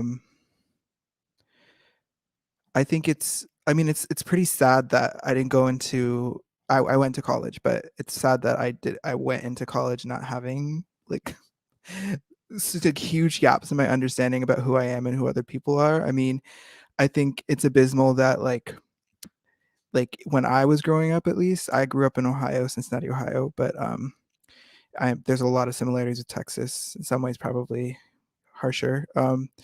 I think you know, there like Indigenous history and Black history is a footnote, and it's just like and frankly, going into college, like I could take electives, but I had to learn a lot of this on my own, coming into political consciousness, and so I think it's so like MUIZZ said, like about, I learned about Asian countries, but we didn't learn at all about diaspora, and I will just add, I'm not going to repeat, but I think for me, history is so important, and I didn't realize it was important because when I was growing up, I was like, I just need to get a good grade because I need to pass or whatever. And so I learned it American world and learned about people who weren't European, people who weren't white as like sort of like museum artifacts almost, or like supporting roles in American and European imperialism or colonialism. And so I was just like, I didn't see myself as a relevant part of the history. I didn't see how my place connected in all the dots to my ancestors and in problematic and non-problematic ways, And so I think that, but now that I know more history, now that I'm like thirsty for history, I understand how important it is and how dangerous it is for people not to know, for all people not to know history, and or for people to know a very narrow version of history. Because if you don't know what happened in the past, then I mean, our future is a bad word, So I think that's how I feel. I think history is crucial. So yeah. Yeah, and oh, sorry. No, go ahead.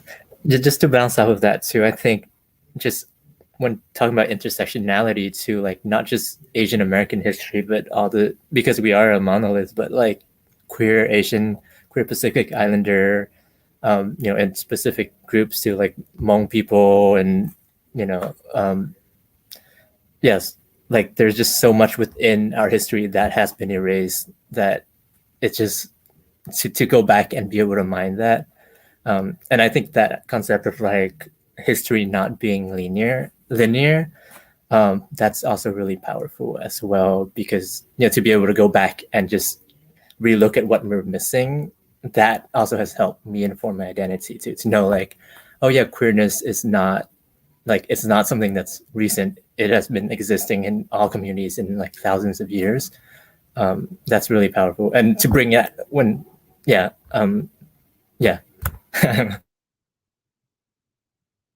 I just wanted to tie that whole discussion together because that was chef's kiss. I think y'all brought up a bunch of really good points. So like for example, ULIYA and MUIZZ, y'all had brought up kind of like how y'all had to like learn history like on your own, and how like you learned outside of school. And I think that's also kind of how I learned about like Filipino American history, was definitely not through school. And so like I just happened to like find like people who like knew. And I think the tradition of like oral history and like retelling of stories to like the younger generation, I think it's still like, I feel like people don't think it's prevalent, but it definitely is, at least like in like, I guess like our bubble or circle or whatever. Yeah, and then and how you like mentioned tying it back to like not being seen in education and how that really could like divide communities rather than like bring us together in solidarity. And then again, there's like the community, the active like community building. I think, I don't know, I'm really digging this conversation. Yeah, Aterea had a question in the chat. She asked, for these histories and narratives to appear in the classroom is impactful because it could encourage our families to open up about their own at home.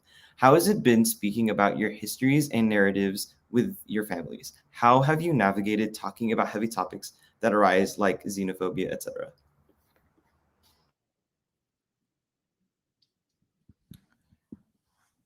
I can go.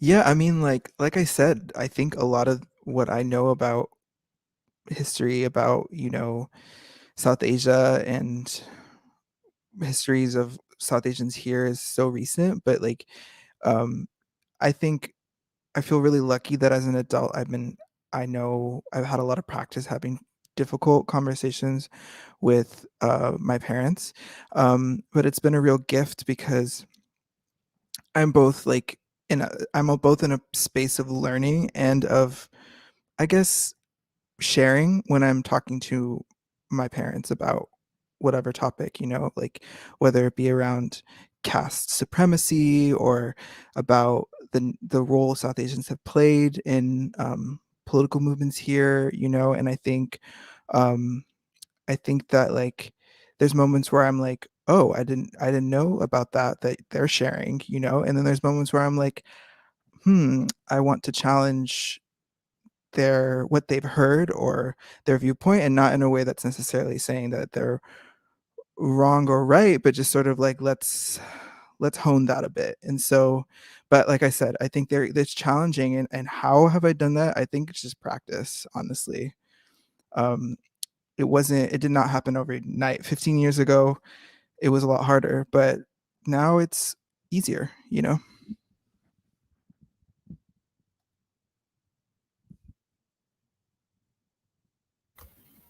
Yeah, that's something I'm also trying to learn, is how to, I mean, it's definitely a lot of stepping on eggshells and then also understanding where they're coming from as their experience and being able to challenge their experience, but in ways that are in some way, I don't want to say productive, but that kind of help guide them as well. And yeah, like ULIYA was saying, it also being open-minded enough to understand where they're coming from, and being critical of that too. Yeah, I haven't had enough practice, but I think within the recent maybe 4 years, we've had a lot more conversations about it, and I mean it's really encouraging to see my mom, who has a lot of problematic views, also being open to these conversations now. And like she even encouraged me to go to protests if that was something that, like, I would tell her and she's like, okay, yeah, that sounds like good. As before she was like, why would you want to do that? But I also understand that maybe for her that comes from her concept of like some sort of survival, and and to understand that, maybe approach the conversation through that perspective, maybe. Yeah.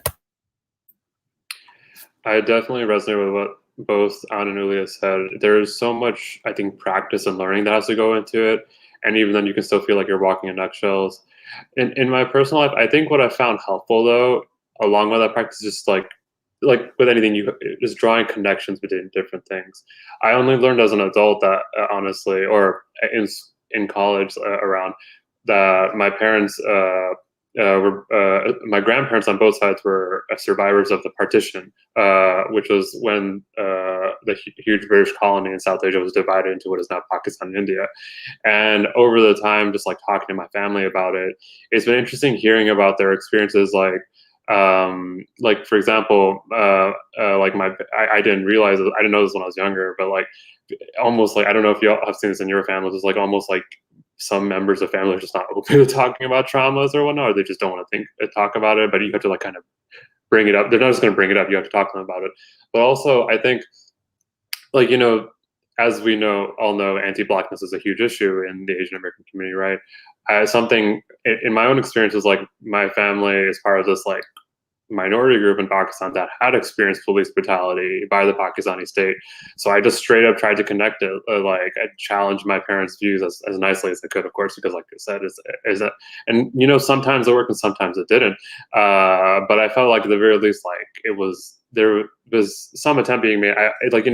Just understanding and being able to share narratives, like we would not be here literally if it wasn't because of the activism of mostly Black folks in the 50s and 60s. Sorry, I don't want to speak for most Asian Americans, but my family specifically would not have been here if not for the Immigration Nationality Act.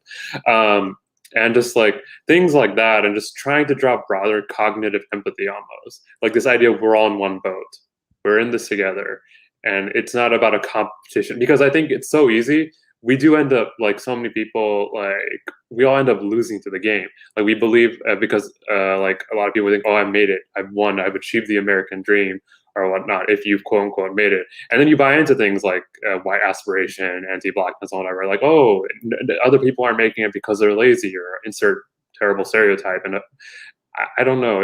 So it's a mixed bag. You're not necessarily always going to break through with your family, but I think for me, just drawing connections to things that happened in their lives and their histories. Whenever, like, did you ever think about that police brutality is a bad thing here too? Just things like that, you know. Like, I don't know.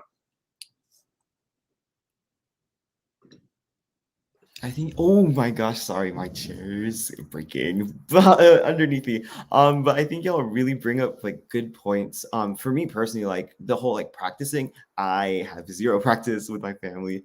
Hi mom, if you're watching.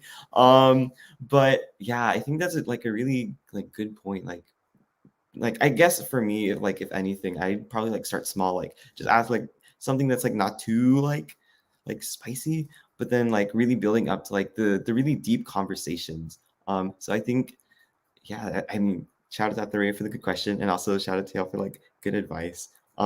She also asked another question in the chat, so I can read that as well. With your artistic practice, how have you arrived there? When was your moment when you identified that you were a poet, spoken word artist, singer, actor, painter, interdisciplinary artist?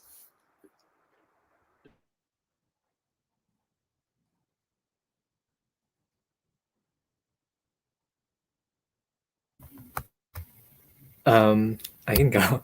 I think, I mean, for me, I was really lucky to have parents, especially parents growing up in Vietnam, who was supportive of my creativity. When I was young, like all I did was drawing, and my parents just really encouraged that. And I think just somehow that acknowledgement allowed me to keep creating.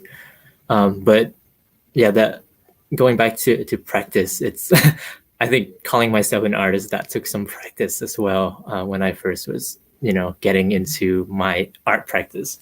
And, over time, I think I just realized like, well, that term, I think also like whoever categorized that term, sometimes that comes with some institutional gatekeeping as well. And a lot of the creative stuff that I've seen created by people outside of like art institutions are amazing artwork, but they don't even consider themselves artists. They just make it because that's important to them. And so I think that term, I call myself that, but that term isn't as important to me. And also what is art isn't as important to me. I just do things that makes me feel creatively fulfilling. And like ULIYA, hopefully I'm pronouncing your name right, was saying like it's care work and it's for yourselves, right, too. So yeah.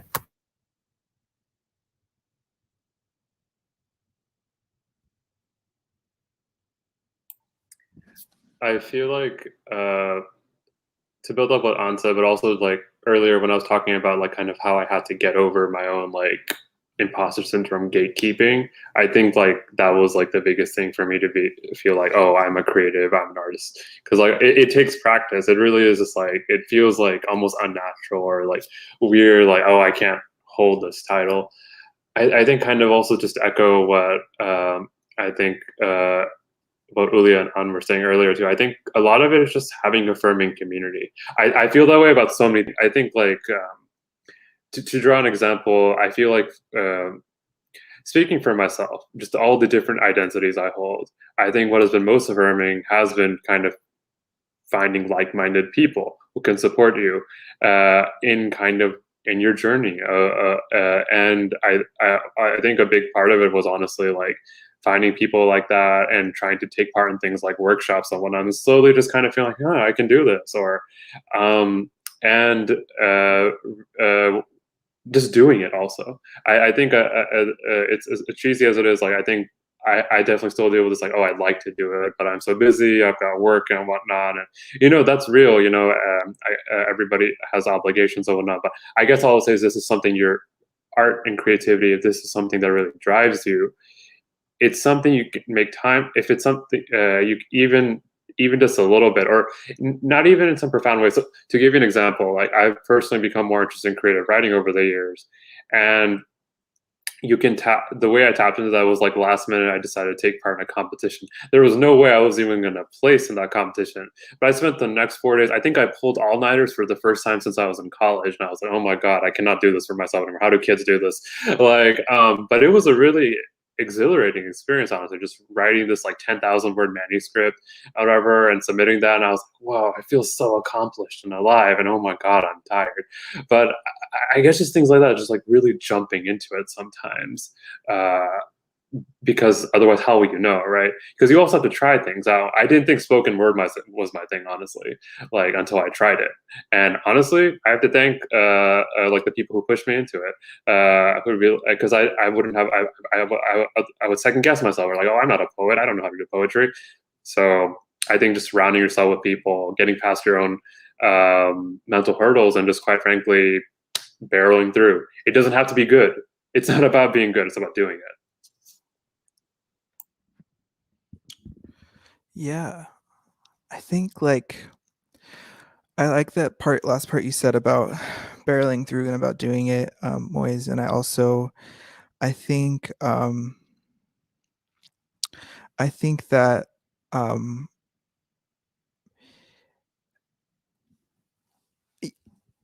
I think the word artist, it's like I really hear what Anna's saying, and I feel like slightly challenged by it, but in a good way, because I'm like, it's important to me, but I guess it's not in that. It's like, for me, it's about like not wanting to be seduced by other paths, because it is like, I think sort of the telling myself like, this is what you want to do, like, just there's a lot of ways to get seduced by this capitalist world we're living in, rather. And so I think, but really I think it's not really about the title or the word, because I don't want to have my sort of gatekeep myself. I don't want other people to gatekeep when I can say that I'm an artist. Like, for me, it's just like I am, and I'm constantly arriving at that place. And it's not so much about the title, but about the life that I want to be leading and how I want to be living my values. And what brings me joy and peace, because making art brings me joy and peace. And like, and sometimes it's like having, for lack of a better word, faith, and just making decisions. Like, I could be doing a lot of different things, but I'm choosing this, and every day I'm choosing it. And it's not like I'm not sure, but I'm just doing it. And I'm like, I'm not sure, but I'm going to do it. I'm going to do it tomorrow, and then I'm going to do it the next day. And I'm constantly like deciding every day I get up, and like I said, constantly arriving, trying to be unapologetic, trying to be tenacious. And I think that I probably decided like 3 or 4 times that I wanted to do music. And it's not like I changed my mind. I just like, oh, I'm deciding again. And it felt different, and I settled into it differently. And I think that will just happen indefinitely. I really. Oh, go ahead. Oh no, I was just gonna say we have like a whole nother chat on with like the organizer and artist, but yeah, the word seduce there, the way you use it, I really love that, because it does encapsulate a lot of the way I feel every day waking up, and like kind of feeling like maybe I should be doing something else, and there's like money that can be made in other parts of like capitalist system, but I'm choosing to remain here. So I really love how you use that word. I love that. And I think it also there's another like word that pops up into my mind when it like comes to the word seduce. I don't know. But like intentionality. I know that's a question that I don't know if I'll have like time to if I'll have time to ask, but really like being intentional with like your work and like delving into the work that you want to do. I think that's like the dream, right? Is to really like put your passion into your work and all that good stuff. And I noticed like a lot of the conversation is also like guided by like our own experiences. So I like just wanting to like know more about y'all and like y'all's experiences. What are some experiences that y'all have had in your lives that have been crucial to forming your identity and bringing it back to identity? So for me personally, like one of like the most important memories I have is like with my brother. Whenever we were young, we'd always just like mess around or whatever. We like had these board games, and then we'd like make other games out of it. It was really weird. I don't really know how to explain it, but like the whole like creativity behind it, I think like I like look up to myself in a way, like that creativity. That's something like I want to keep for the rest of my life. So yeah, I just want to know like what experiences are like or have like cemented like certain parts of your identities, if that question makes sense.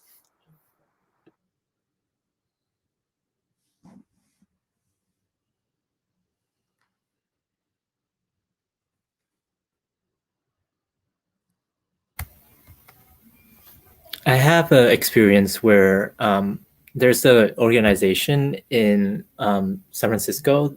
Their name is Kearney Street Workshop. And every year they would do a festival called Aperture Festival. And it's a festival, it's very much similar like to this, but it's focused more, I mean, it focused on all kind of art. So literary, music, poetry, and visual arts and film. And but the show, that's this public program, I guess, or this art festival is curated by Asian American and Pacific Islander folks, and by like young folks like us, and it's also for folks like us. Basically, you just apply and you're like to be a curator, and you're in this kind of group, and you just talk about the art, and there's an open submission, and then people submit their work to it. But I think that was the first time, that was right after I came out of college, and I didn't know what to do, so I applied to that program. And it was just only a period of like 6 months, but to be among all these folks that does share that similar experience. And when the exhibition opened up, and it was just a space filled with people that share my experience in a lot of ways, I think that was the first time I realized like, okay, like this was the like art, being an artist was the right path for me to go toward, because there are all these folks that are also, you know, sharing, like open to sharing their stories with me. And I feel like I was a part of a community. And I think since then, it's just been looking for those spaces for that kind of experience as the thing that I love the most when I'm creating work.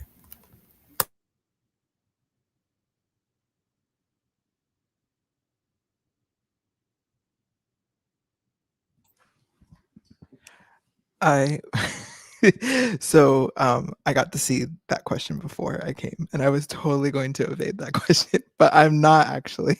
I was gonna be like, but no, I actually, hearing An's answer actually inspired me, because I actually think that well, I was gonna say at first that you know, I feel like my experience, like my identity is constantly unfolding, so it's like it was hard to say, and that it just, but I actually think that when I'm doing what I love, like when I do something, that when I work on it, and it's not like art is not hard work, it's hard work, everyone can attest to that, but like when I'm doing it and I'm enjoying it, and it feels like just soul giving, it feels like energizing, and then at the end of it, someone receives in it, and they're really nourished by it, and they tell me, especially if it's another queer person, another trans person, or whoever, like anyone really, honestly, and it tells me that they're nourished by it, I think that alignment just is amazing. Like that moment to hear that is just like cool, like all right, that's great, that's like food. So yeah, I think that's what it is for me. I actually appreciate what Ulia just mentioned, because I think, honestly, Albert, if I were to give you an answer, I can't pick a single moment where I decided to be where I am. I think I just kept making decisions or choices, and I think a lot of that was probably based off just trying something and then getting affirmed by it. Like, I guess being an artist is just endless words of affirmation. But like, I think it was just a combination of things. Like, I remember in university, I had a really good friend of mine who wanted to be a musician, and just it kind of kept wavering with the decision. He didn't end up doing it, but he kept playing guitar. And I think seeing things like that. Ironically, right, it's because you think you look for like celebrities and people who made it and just quote unquote made it. But I think my friend made it. He continues to play guitar. It's still something important to him. Similar than other people, like I have friends who are artists, but they're not going to pursue a career in it per se. It's something that brings them joy. Some people, there's, I think like what ULIYA was brilliantly saying earlier, there's something seductive about wanting to monetize every single thing you do. And like An said, like, oh, maybe I should just go do something that makes me money at some point. But I think it's kind of actively choosing not to do that per se, even if it does make you money, because we do still live in this world, right? And that's not necessarily a bad thing to participate. But I think just acknowledge it. I guess what I'm trying to say is like, I think it's actively having been surrounded by chance and the fortune, actively just associating with people, realizing like, if you can do it, I can do it. Or like being a friend like, hey, why don't you do this thing? Like, I think, and like, not even to be good at it, but like, you should do it. You seem to enjoy it. Or like, and when I did it, like, wow, that was really good, actually. Like, honestly, like, this is really random. I think something I'll take away from this festival is just like, wow, all these people saying like, you did great, you should do more. I'm like, huh, maybe I will. Like, like not to like gas myself up, but I think it is one of those things like, because it is, like Julia said, it's really hard work. And it almost feels sometimes like, being honest with y'all, like my creative process needs work. I was like, oh my God, writing that spoken word just took me so much time. I think to have arrived at this point and to have been able to present it to y'all and just to feel this kind of like validation, but also just feel like I'm contributing something, it makes me think, you know, I'll do that again next time. So I guess that's kind of where I'm at right now. So what I'm hearing is everybody in the chat drop some affirmations for panelists. Yeah. But honestly, like for me, like y'all are doing great. I like enjoyed like learning from y'all like throughout this like panel and also like throughout this entire process. And maybe I might pursue like a creative thing like food. I don't know if that's considered creative, but I don't know. I think it's a fun thing to do. So this is our second to last question. That's how numbers work. Yes, second to last. I know we had talked about this earlier, but I guess for me personally and for a few of our audience members, I wanted to know like, how do y'all take care of yourselves? I know like I asked the question earlier about like navigating like the intersectionality space and also like the creative space. So like, how do y'all care for yourselves? Because I need some notes.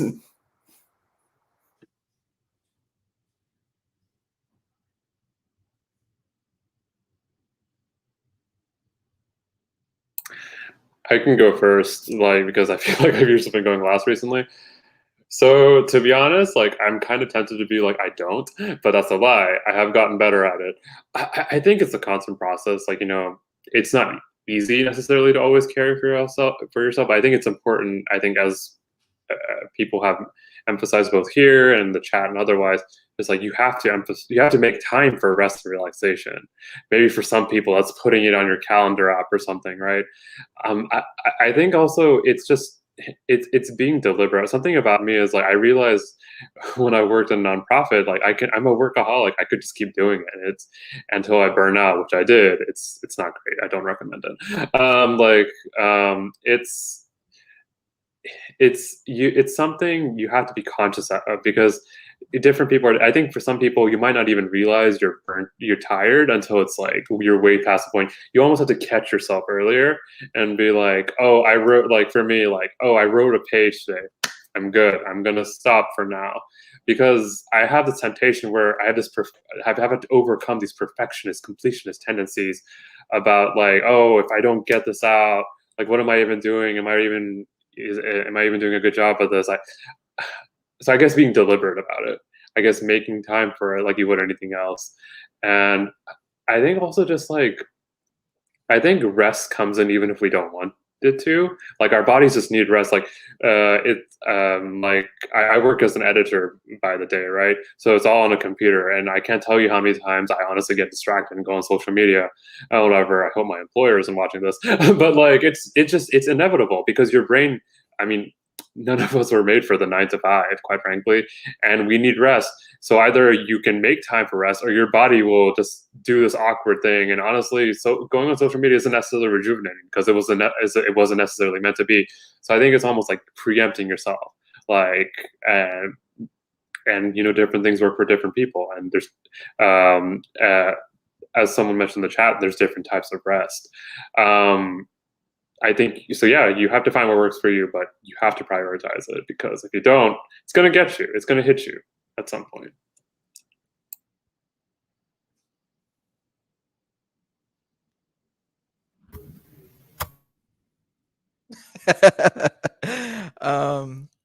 Yeah, I think that part about making time, I mean, I think it's hard, right? Because I mean, people have a lot going on, and everyone has different things going on. I think, I guess, like if you're like feeling burnt out, like I notice for myself, like I take on a lot, and then like I have this long list of things to do, and then I'm like overwhelmed by it, and then I'm like looking at it, I'm like, how many of these things do I have to do right now? And like the things that I have to do right now, like, do I really have to do them right now? Like, and not to say that I'm advocating like putting everything off and like whatever, but I think sometimes I create this sense of urgency that may or may not exist. And I guess the concrete things that I would do just to rest is I'm trying to drink more water, trying to go for walks, and I've been reading books. I didn't realize I really missed reading books for pleasure. Like, yeah, mine is empty, but there's a little bit left. But like I've been reading books for pleasure, and that's been really nice because it just like I feel like it slows my heart rate. It's like forcing me to like pause. So yeah. Yeah, I mean, I both of what y'all have been saying, I can relate to, and it's something that I'm definitely not the greatest at. I'm still trying to figure out. I think part of it is because when art is something that you're trying to make a career, and it's compared to other jobs.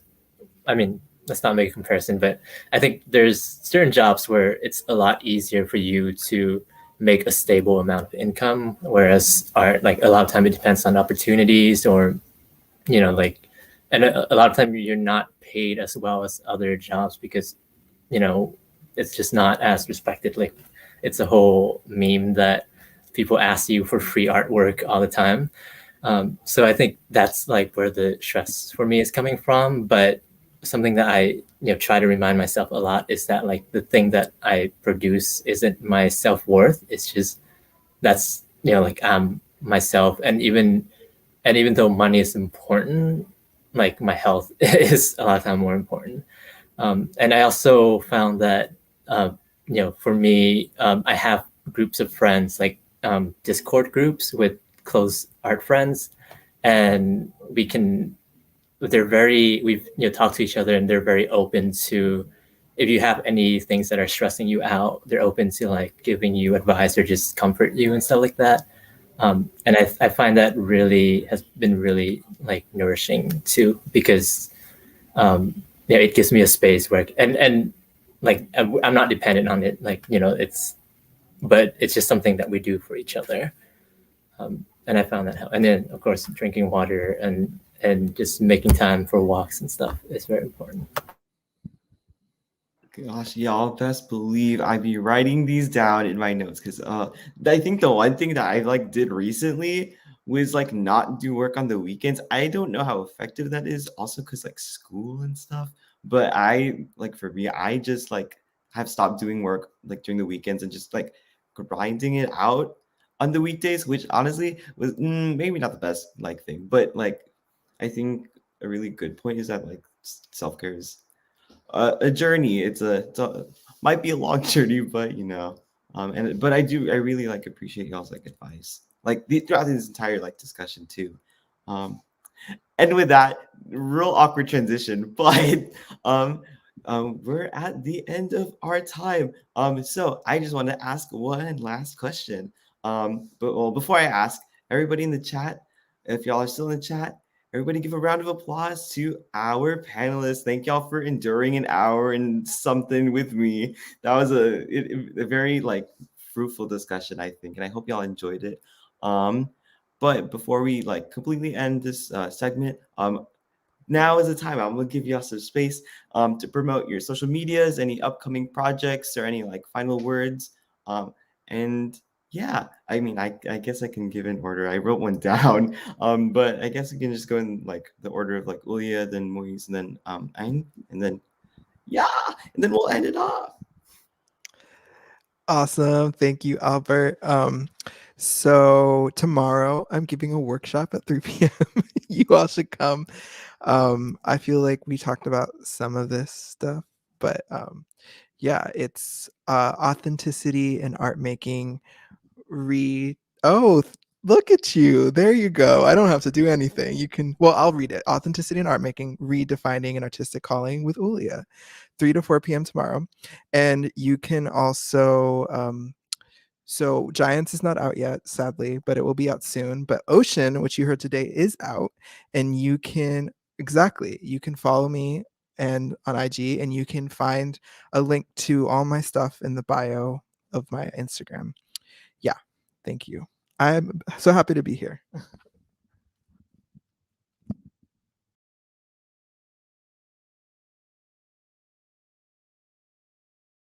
Oh, we're doing the outro. My bad.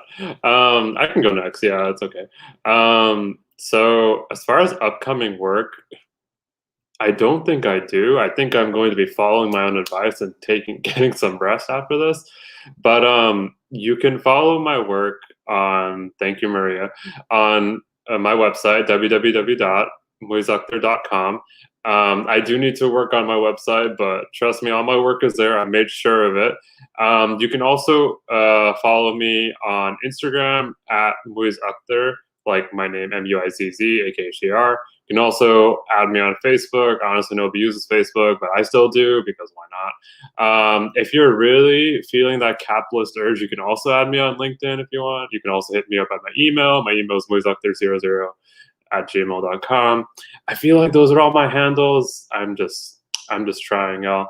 But thank you for having me on this panel. It was so much fun. Albert, you better start a food YouTube channel. I will subscribe. Just let me know. And I hope you all have a great night. It's been great to be with y'all, and I hope to see you in person someday on whenever the plague is over. Yeah. Wow. Okay, we're just disappearing. Yeah. Currently, I'm also kind of taking some, well, not really break, but I'm working on a little comic book that are fantasy theme, but I'm taking it slow also. And if you follow me on my social media, you'll know when it's published, probably sometimes next year. But yeah, that's what I have going on right now. And yeah, it's like a webcomic webtoons. And I guess a proof, is the proof automatic, or do I click leave? Thank you, Maria. We appreciate y'all. Everybody give a shout out to ULIYA, MUIZZ, and Anne for being our panelists for tonight. Woo!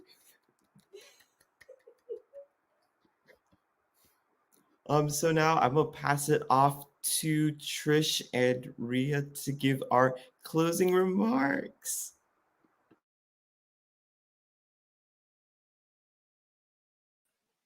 Hi. Boom.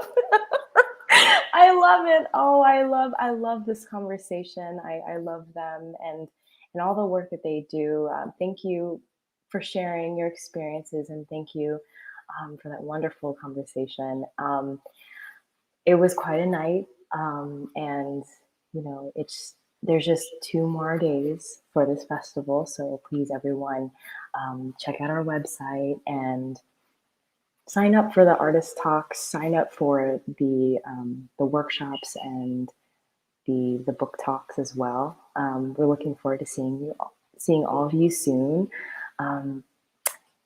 Trish and Albert, is there anything that you're looking forward to in the next few days?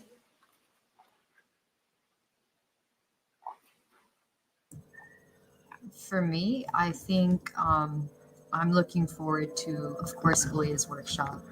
When we went through the rehearsal, I was like, okay, this is gonna make me sit with what's going on with my thoughts and feelings and everything that's happening as far as as far as my creative work goes. So I'm so excited about that. It's just, again, affirmations and reminders in my own journey as I'm meeting people that I need to meet or not meet, right? So super excited for that. Um, I'm also excited for Livia's Blackburn's children's book storytelling activity. Yeah, because a friend said that I haven't read her I Dream of Popo book, but they actually got emotional reading it. So for me, that's so beautiful. Yeah, and those are the two for me. I guess for me, tomorrow, oh, where is it? So tomorrow, we have more like special performances. There's one in particular that whenever we were like organizing a bunch of like the materials, I was really excited about. But Hyunsuk tomorrow, she is performing a Korean dance, and I think it's pretty fire. Also because like I've like tried to learn a little bit more about like Filipino like dances. So I think that's like going to be something really like fun and like something that like people can learn from. And then also for Sunday, like small shout out. But Kuya Anthony Fabiano is hosting a weaving workshop on Sunday. And I'm super excited about that. Mostly because like the paper craft like that it's very exciting to me, I think. So yeah, look forward to those in the next 2 days. Yes, and anything that you may have missed for the last, from opening night to like anything today, just know that everything is recorded and it's accessible again through our website. And I just want to remind you that, did we already do the raffle? Did we decide on the raffle yet? Yeah, the raffle will end at exactly 9:30. So at 9:30. So minutes, like we're gonna 3 name minutes. the winner. Yeah. So does that mean that the folks tuning in have time Yes. to submit? Yes. Okay. Yes. Again, today, if you submit a raffle entry, you are going to get Miss Kaukalia's book. I actually cried at her workshop last year. She is such a beautiful human. Like this book is it just reminds me of my own grandma and everything. So. Yes, whoever receives that book is going to be extremely lucky. Like, please do like check out her works. I know that she's also written other books. So, the artwork is just amazing. Yeah. Oh, yeah. So if you actually want to tune in to like our last year's stuff, for festival, we still have links up for that. So if you're wanting to, check that out, feel free to. And are we going to? Oh, okay. We still have 2 minutes left. So we do. I'm just so like that conversation between the panel, like everyone. I'm still like marinating on it because there's so many thoughts and feelings that I have like that I just want to like it's just it's always great to, and I felt it was very intimate, so yeah, it was really nice. So 2 more minutes.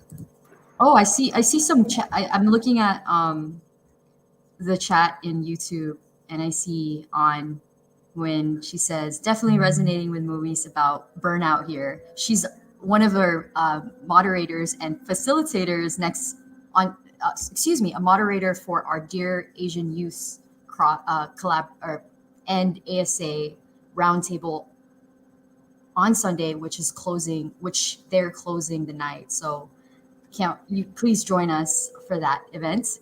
Also, hold on. Also, she is moderating the artist talk for Brandon Toharis tomorrow, and she is gonna. I'm like really excited for this. I also want to reiterate that we are having film screenings for American Revolutionary and Seadrift. I highly recommend y'all sign up and watch these wonderful documentaries, feature documentary.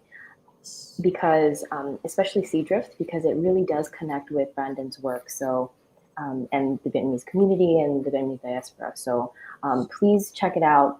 Trish, can you remind us again when how long these documentaries are available for? Yeah, it was on the screen. I don't remember the Okay. exact dates. I'm so sorry. Oh, good. No worries. Yeah, Grace Lee Boggs' documentary is up for 2 weeks from September 17th to October 1st. Y'all, she's an amazing woman. She reimagines spaces and communities and education. So watching this, if you are going to help with the movement of pushing Asian American ethnic studies, I do believe this documentary will definitely inspire you in general. She is, her work with her husband, I forgot his name right now, but in Detroit, amazing. And then, of course, what we had mentioned, Sea Drift is up only for the weekend, and it's such a relevant story for the Vietnamese American community here in Houston. So September 24th to the 29th, y'all. And it is 9:30.